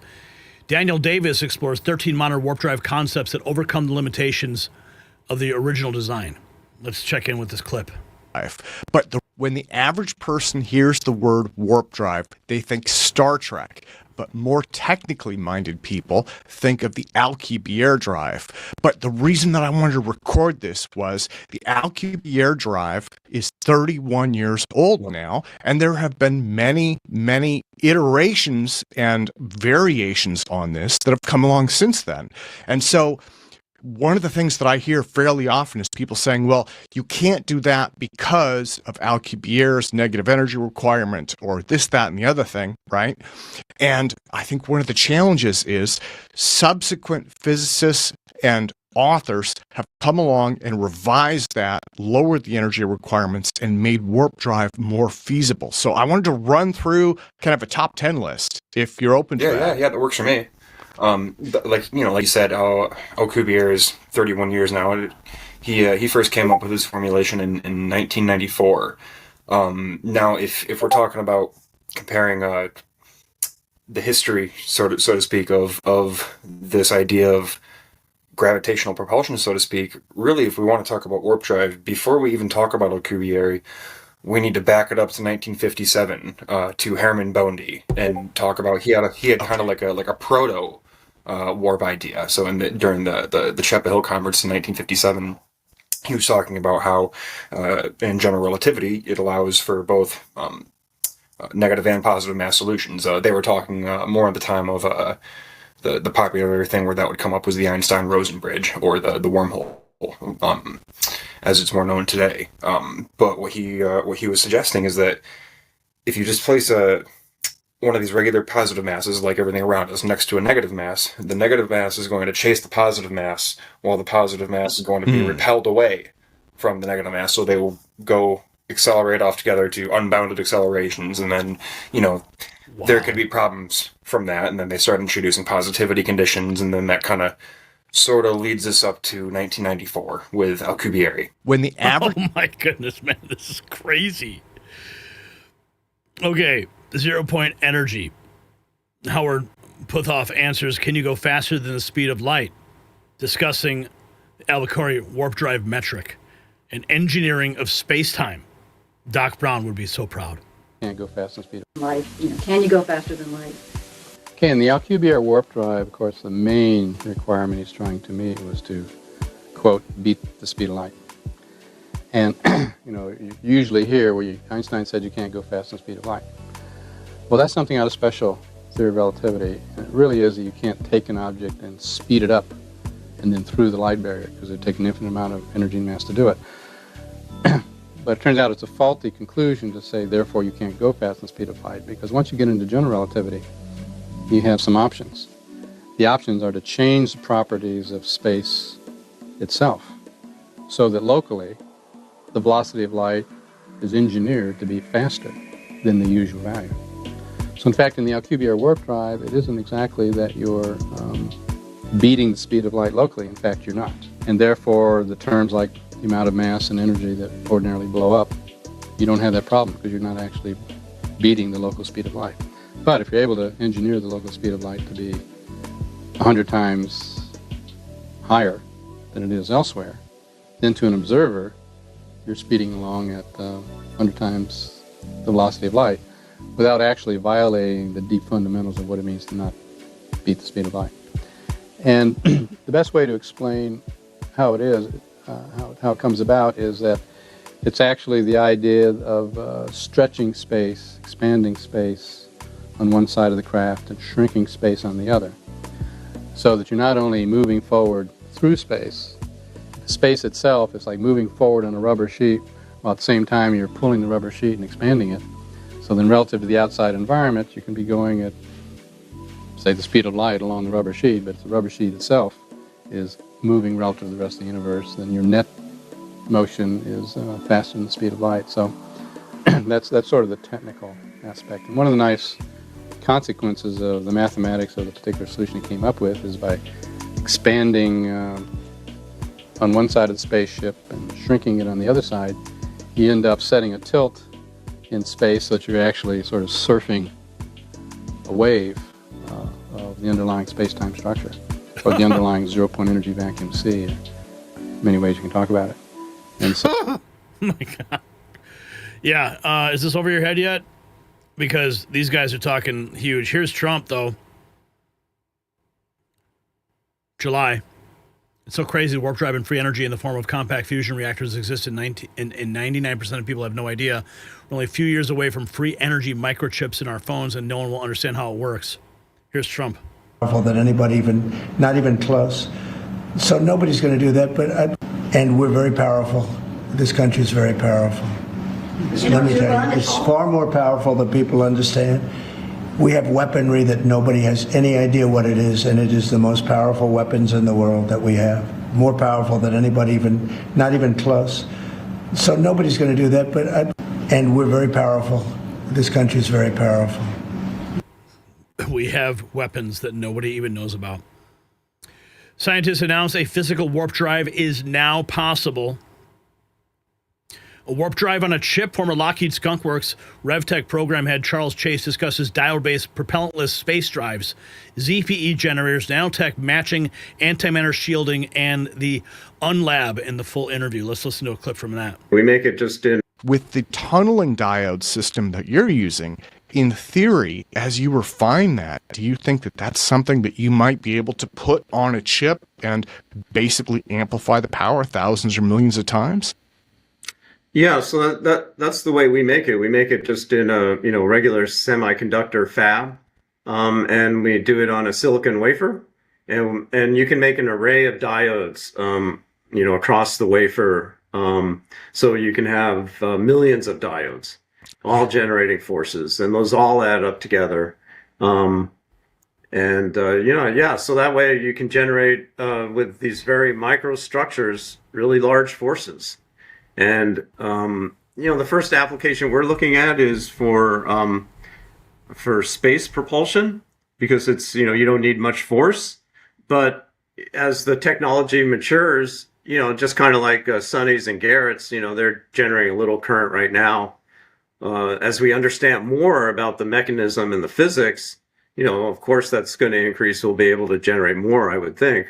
We'll be able to generate larger forces that would have a lot of terrestrial application as well. With the tunneling if you got value from this report, tap subscribe. My final thought is next. So what is this? Well, it changes everything, because for decades they kept us chained to rockets and fossil fuels, while the real technology sat in black sites and classified programs. Now physicists have proven the warp drive works without impossible negative energy. Miguel Alcubierre laid out the groundwork in '94. Now today's scientists finished the job. Former Lockheed Skunk Works engineers are talking about drives on chips. Zero-point energy is real. Compact fusion exists. We're not talking about visiting Mars in 20 years. We're talking about reaching other stars in our lifetime. The control system is crumbling because the technology destroys their monopoly. No more energy cartels, no more limitations, no more lies about what's possible. When disclosure comes, millions lose their stranglehold overnight. And that's why they've kept it hidden. So here's the question. Do you believe the government has already built working warp drives? Drop a comment below. And you can gear up for the future at shop.nextnewsnetwork.com.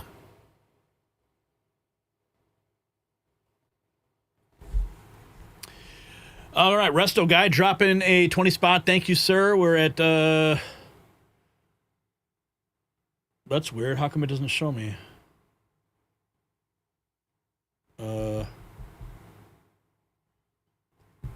Normally it shows me how many people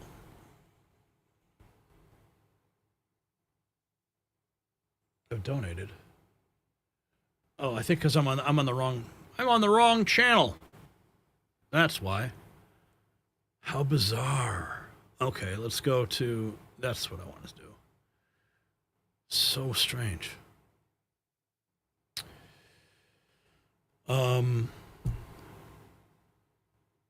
What's the number right now? I can't even get to it. Hang on.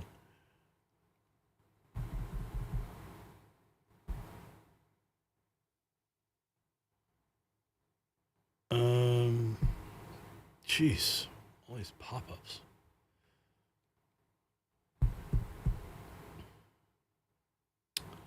There it is. $35 in chat revenue. Sweet. All right, thanks, guys. Resto Guy dropping $20, saying, great crew here. Thanks, Gary and Ranger Xbox, making a great point during that segment. America makes peace with Europe, and America gets endless wars. America makes peace with Russia, and we can go to Mars and reach for the stars. $5. Thank you, sir. $35 in super chats tonight. And let's get to our trivia answer. It was A, Miguel Alcubierre, 1994, the Mexican physicist paper proved that faster than light travel was mathematically possible, opening the door to today's breakthrough. You guys said it was Gene Roddenberry. Interesting, but no.